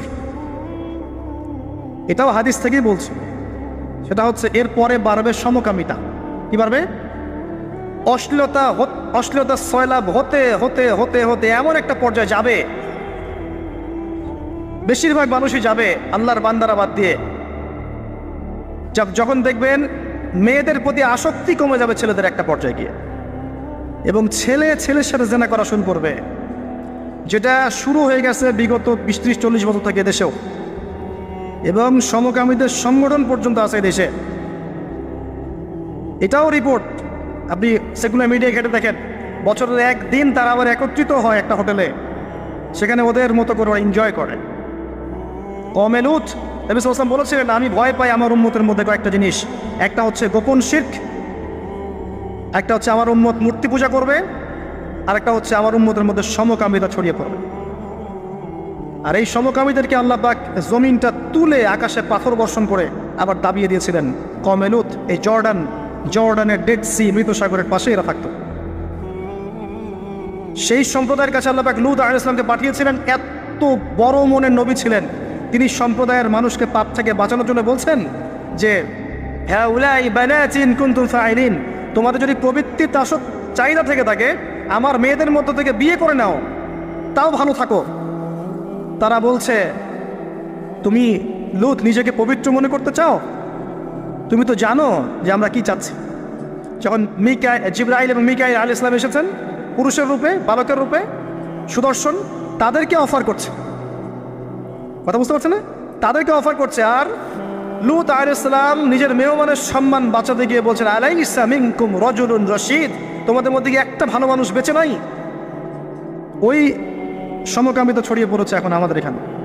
আর আপনি বিশ্বের যে বড় বড় রাষ্ট্রগুলোর দাসত্ব করেন, ওদের দেশের সমকামিতা বৈধ। আর যেখানে এটা বৈধ হবে সেখানে ওই লূত আলাইহিস সালামের কওমের মধ্যে শাস্তি আসবে ইনশাআল্লাহ, কোনো সন্দেহ নেই। দেখবেন ওই জায়গাটা মাটিতে ধসে যাবে ইনশাআল্লাহ।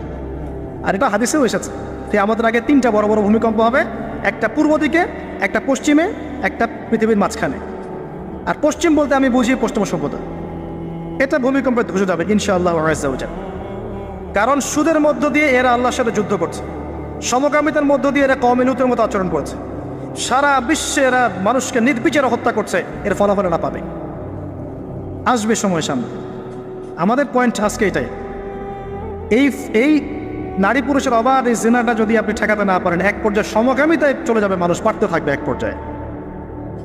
শাস্তি ভাই, নবী সাল্লাল্লাহু আলাইহি ওয়াসাল্লাম দেখে এসেছেন মেরাজের রাত্রে যে জেনাকারী পুরুষ আর নারীর শাস্তি দেখেছেন স্পেশাল একটা চুলা, জাহান্নামের ভিতরে স্পেশাল একটা চুলা বানিয়েছেন আল্লাহ পাক, যার নিচের দিকটা এরকম প্রশস্ত, মাথাটা চিকন, নিচ থেকে আগুন দাউ দাউ করে জ্বলছে, আর এই আগুনের সাথে সাথে মানুষগুলো লাফিয়ে উঠছে।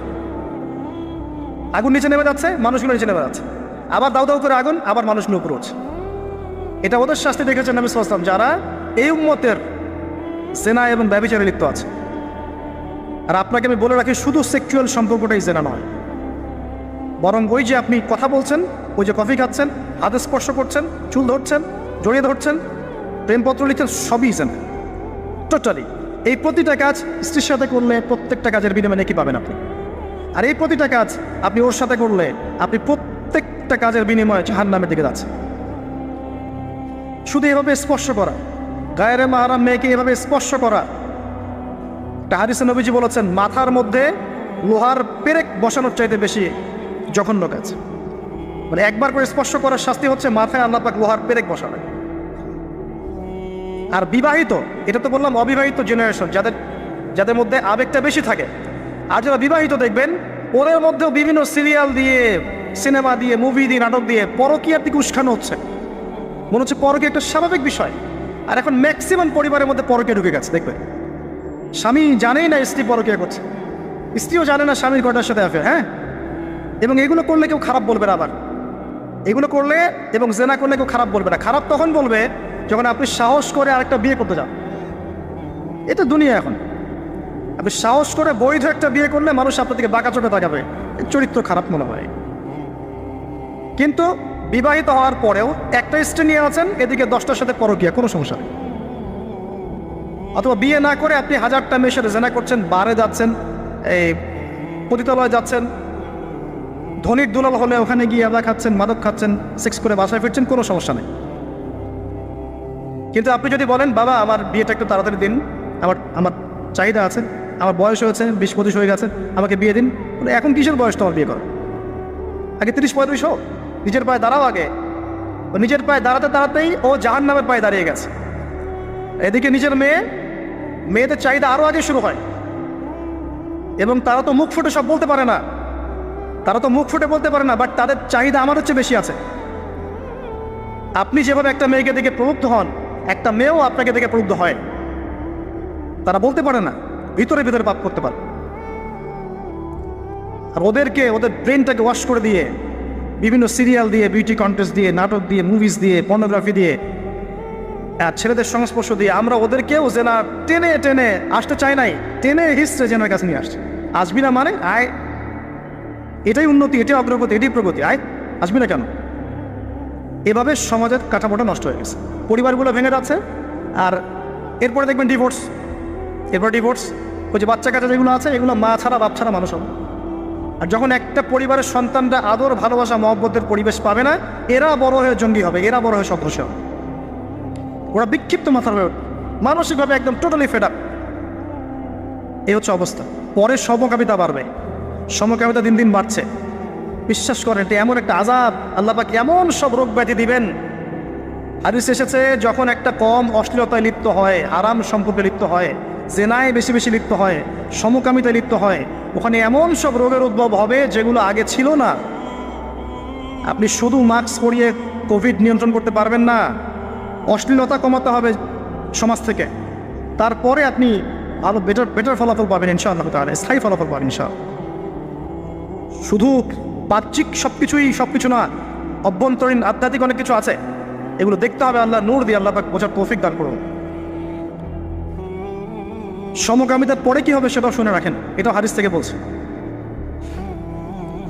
এটা বলতে আমার রুচি কুলাচ্ছে না, কিন্তু এটাও হবে যে এই উম্মতের মানুষরা এত খারাপ পর্যায়ে পৌঁছাবে যে পশু পাখির সাথে, পশু প্রাণীর সাথেও তারা জেনা করবে। এবং এর আগে একটা ধাপ আমি ভুলে গেছি। সমকামিতার আগে একটা ধাপ আছে, যখন মেয়েদেরকে এভাবে উন্মুক্ত করে দিবেন, মেয়েদের প্রতি আকর্ষণ কমার পরে বাচ্চাদের প্রতি আকর্ষণ আসবে। বাচ্চাদের প্রতি, এটা এমন একটা যুগে বাস করছি আমরা যে যারা মেয়ের বাবা আমাদের ভয় লাগে কার কোলে বাচ্চাকে তুলে দিচ্ছে। এত বিশাল পরিমাণে বাচ্চাদেরকে এখন ধর্ষণ করা হয়, আপনি কল্পনা করতে পারবেন না। স্কুলে, ইভেন অনেক ক্ষেত্রে মাদ্রাসাতে হয়েছে, অনেক ক্ষেত্রে মাদ্রাসায় ঘটনা ঘটেছে, বাচ্চাদেরকে ধর্ষণ করা হয়েছে। যে বাচ্চা বোঝেই না দুনিয়া কি জিনিস, ভালোবাসা কি জিনিস, যৌনতা কি, কিছু বোঝেই না, এরকম বাচ্চাকে পর্যন্ত ধর্ষণ করা হয়েছে। ডে বাই ডে বাচ্চাদের অ্যাবিউজিংটা বাড়ছে। খেয়াল করে দেখেন, পড়াশোনা করেন, খোঁজখবর নেন, দেখেন বাচ্চাদের প্রতি সেক্সুয়াল অ্যাবিউশন এবং যৌন নির্যাতন বেড়েছে, প্রচুর বেড়েছে, এবং দিন দিন এটা বাড়বে। যত বেশি আপনি এগুলো উন্মুক্ত করবেন, রিমিক্সিং করবেন, পর্নোগ্রাফি উন্মুক্ত করবেন, এইসব কাছে আসার গল্প, এইসব দিবস পালন করবেন, তত বেশি এগুলো হবে ইনশাআল্লাহ। এবং লিসেন টু মি, আপনি মনে করছেন আপনি সেফ, আপনি একা খুব ভালো মানুষ, কোশ্চেন কেন নয়। এই ফিতনা আপনার ঘরের দরজায় না আসলে আমার নাম বদলে ফেলবো ইনশাআল্লাহ। এই ফিতনা আপনার ঘরের দরজাও যাবে, আমার ঘরের দরজাও আসবে। যদি আমি সচেতন না হই, আমাদের ঘরেও এটা আসবে। একটা পরিবার বাকি থাকবে না, বাকি নাইও একটা পরিবারও, এগুলো আমাদের ঘর দুয়ার পর্যন্ত আসবে। একজন যুবক সাইকোলজিক্যালি মানুষকে আঘাত করা যায়। একজন যুবক এসে বলেছিল, ইয়া রাসূলুল্লাহ, আমার ইসলামের সব কিছুই ভালো লাগে, কিন্তু আমি জেনা করতে চাই, এটা আমার ভালো লাগে, আমাকে অনুমতি দেন। নবী করিম সাল্লাল্লাহু আলাইহি ওয়াসাল্লাম বলেছিলেন সাইকোলজিক্যাল আঘাত। দেখেন, তিনি বলেছিলেন, তোমার মায়ের সাথে কেউ এরকম করলে তোমার কেমন লাগবে? তুমি কি পছন্দ করবে? তোমার বোনের সাথে কেউ যদি রেপ করে তুমি কি পছন্দ করবে? তোমার সন্তানকে, তোমার খালাকে, তোমার মামিকে একটা একটা করে বলতে আছেন, তুমি কি পছন্দ করবে? এই আঘাত সেই যুবকের হৃদয়টা ক্ষতবিক্ষত করে ফেলবে। তিনি বললেন, না ইয়া রাসূলুল্লাহ, আমি তো কখন পছন্দ করবো? নবীজি বললেন, তুমি যাদের সাথে এগুলো করতে চাচ্ছ তারাও কারো না কারো মা, কারো না কারো বোন, কারো না কারো স্ত্রী, কারো না কারো সন্তান, কারো না কারো মেয়ে।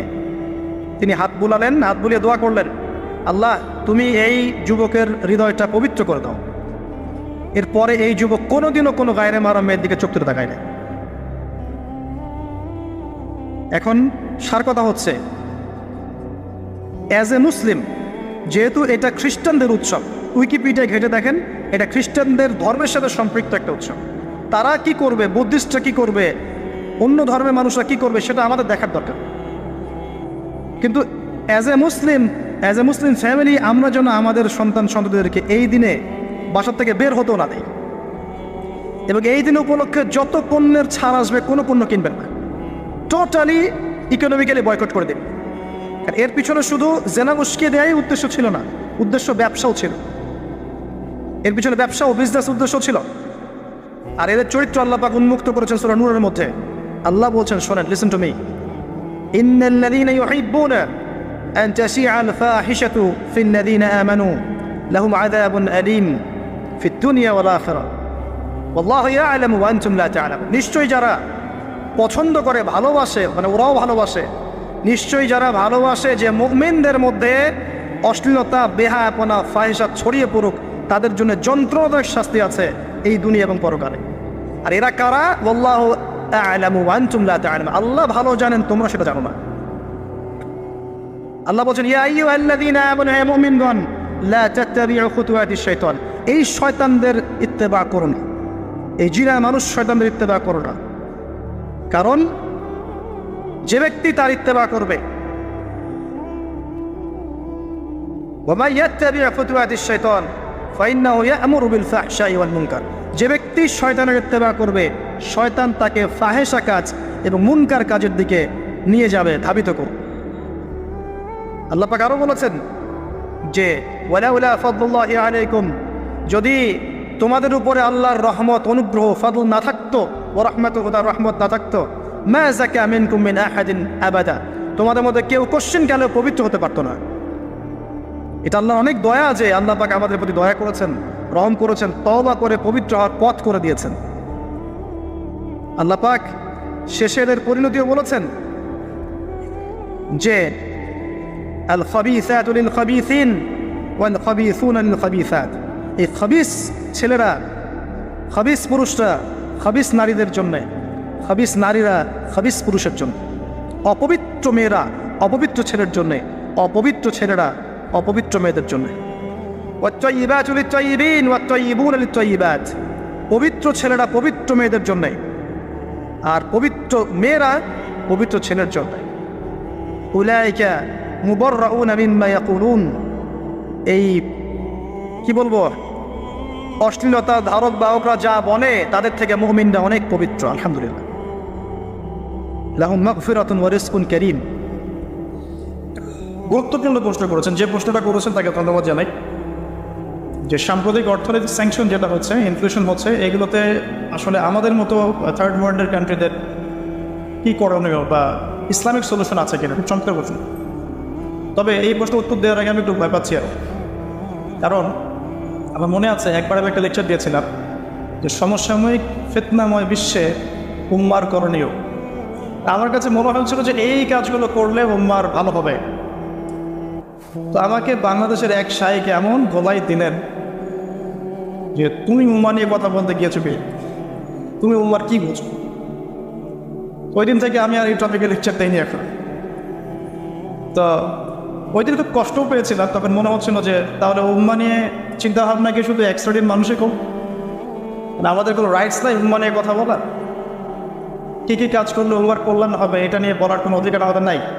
যেটা আমরা বলি যে সবাই যদি জ্ঞান অর্জন করে উম্মার জন্য কল্যাণ, সবাই যদি জ্ঞান অনুযায়ী আমল করে উম্মার জন্য কল্যাণ, ইসলামিক নলেজের সাথে যদি জেনারেল নলেজ একসাথে পড়াশোনা করে উম্মার জন্য ভালো হবে, সায়েন্সের দিকে অগ্রগতি করলে উম্মার জন্য ভালো হবে, ফ্যামিলিগুলো যদি আমাদের ইসলামিক হয় ভালো হবে, আমরা যদি ইউনাইটেড ওয়ান উম্মা প্ল্যাটফর্ম ক্রিয়েট করতে পারি বা এই কনসেপ্ট ব্যবহার করে উম্মার জন্য ভালো হবে, ইকোনমি সমৃদ্ধ করতে পারলে ভালো হবে, পলিটিক্যাল লিডারদের সাথে ফাসাদে না জড়িয়ে তাদেরকে সদুপদেশ দেওয়ার মধ্য দিয়ে যদি রাষ্ট্রকে উন্নত করা যায় উম্মার জন্য ভালো হবে, এই কনসেপ্টগুলো বলার অধিকার তাহলে আমাদের নাই। সেদিন আমাদের কাছে মনে হচ্ছিল আর কি। তো এখন যে প্রশ্ন করেছেন তো আরও বিপদে পড়তে যাচ্ছি আর। তো তারপরে আমি আমার ক্ষুদ্র জ্ঞানে কয়েকটা পয়েন্ট বলছি, যে পয়েন্টসগুলোর উপর যদি আমল করা যায় ইনশাআল্লাহ তাআলা ইকোনমিক সেকশনে ব্যক্তি, সমাজ, পরিবার, রাষ্ট্রের জন্য ভালো হবে চান। এটা আমার ক্ষুদ্র জ্ঞানে, আমার চেয়ে যারা ভালো জানেন তারা আরও ভালো বলতে পারেন। আর আমি বারবার একটা কথা বলি, যে সেকশনে যে বেস্ট তার কাছে সেটা জিজ্ঞাসা করবেন। ইকোনমিক সেকশনে যারা বেস্ট, যারা রাষ্ট্রকে রুল করছেন, লিড দিচ্ছেন, তারা ভালো বলতে পারবেন। তা আমি ইসলামিক বিষয়টার সাথে একটু বা কম্বিনেশন করে একটা অ্যান্সার দেওয়ার চেষ্টা করছি। এক নম্বর, হাতে পায়ে অনুরোধ করছি করজোর করে যে অনতি বিলম্বে জাকাত ভিত্তিক অর্থনীতি চালু করেন। একটা এটা আপনি বুঝবেন না যদি আপনি সেকুলার ইকোনমিক্স সারা জীবন পড়ে থাকেন, ইসলামিক ইকোনমিক্স সম্পর্কে বিন্দুমাত্র ধারণা না থাকে, আপনি বুঝবেন না যে জাকাত ভিত্তিক ইকোনমিক সিস্টেম কি। এই খাতগুলো সম্পর্কে জানেন, ওলামায়ে কেরামদের সাথে পরামর্শ করেন। প্রত্যেক বছর কোটি কোটি টাকা বাংলাদেশে জাকাত তোলা সম্ভব, এবং সেটাকে যদি রাষ্ট্রীয়ভাবে কালেক্ট করা যায়, যাতে নেশার পরিমাণ সম্পদ হয়েছে, এটা দিয়ে অনেক সমস্যার সমাধান হয়ে যাবে রাষ্ট্রীয়। এটা এক নাম্বার, এটা আমার রিকোয়েস্ট। 2 নাম্বার, সকল প্রকার অপচয় বন্ধ করে দিতে হবে। সকল প্রকার অপচয়, শুধু মসজিদের এসির দিকে চোখ দিলে হবে, টপ টু বটন যেখানেই অপচয় হচ্ছে সেখানেই চোখ দিতে হবে। সলিউশনের ক্ষেত্রে সাম্প্রদায়িক চিন্তা করা যাবে না। মসজিদের এসি কি খুব কোষ করে ফেলেছে? যারা বিলাসিতায় ব্যস্ত আছে দেশে, তাদের বাসায় কি এসি নাই? এক কথায় যত প্রকার অপচয় আছে সমস্ত অপচয় বন্ধ করতে হবে। এবং এই অপচয় কিন্তু গভর্নমেন্টের চেয়ে বেশি করে জনগণ, এটা জানেন? গভর্নমেন্টের চেয়ে বেশি অপচয় আমরা করি। আমরা বিদ্যুৎ অপচয় করি, গ্যাস অপচয় করি, তেল অপচয় করি, আমরা অপচয় একটু টপ টু বটন চেঞ্জ করতে হবে। 2 নাম্বার, তা আমার ভিউয়ার। 3 নাম্বার, যত দুর্নীতিবাজ আছে সবগুলোর তালিকা করতে হবে। তালিকা করে সবার কালো টাকা সাদা করতে হবে, এবং এই কালো টাকা সাদা করে দেশের জনগণের পিছনে খরচ করতে হবে। আবার এই ভাই আছেন এখানে, উনি পলিটিক্সের সাথে জড়িত। একজন অনেস্ট পলিটিশিয়ানের বক্তব্য এমন হবে যে আমার নিজের সম্পত্তির মধ্যেও যদি কালো কোনো টাকা থাকে, এটাও সাদা করে জনগণের জন্য দিয়ে দিতে চায়। তখন আল্লাহ পাক কী করবেন জানেন? ওই পলিটিশিয়ানকে কিয়ামতের মাঠে নূরের মিম্বর দান করবেন, কারণ তিনি ন্যায় বিচার করেছেন। ন্যায় বিচার করেছেন। এখন একটু পরিসংখ্যান আমাদের বাইরে দিতে পারবে যে পুরো মানে সামাজিকভাবেই বলেন আর পলিটিক্যালি বলেন, কত কোটি কোটি টাকা আমাদের দুর্নীতি আছে। সুইস ব্যাংকের খবর নেন, শেয়ার বাজারের খবর নেন, রাষ্ট্রীয় বড় বড় যে খাতগুলোতে দুর্নীতি হচ্ছে একটু খবর নেন। খবর নিয়ে দেখেন কত কোটি কোটি টাকার দুর্নীতি হচ্ছে। এগুলোকে সাদা করেন, জনগণের কল্যাণে ব্যয় করেন, কিসের তেলের দাম আর কিসের গ্যাসের দাম, এগুলো সব ঠিক আছে।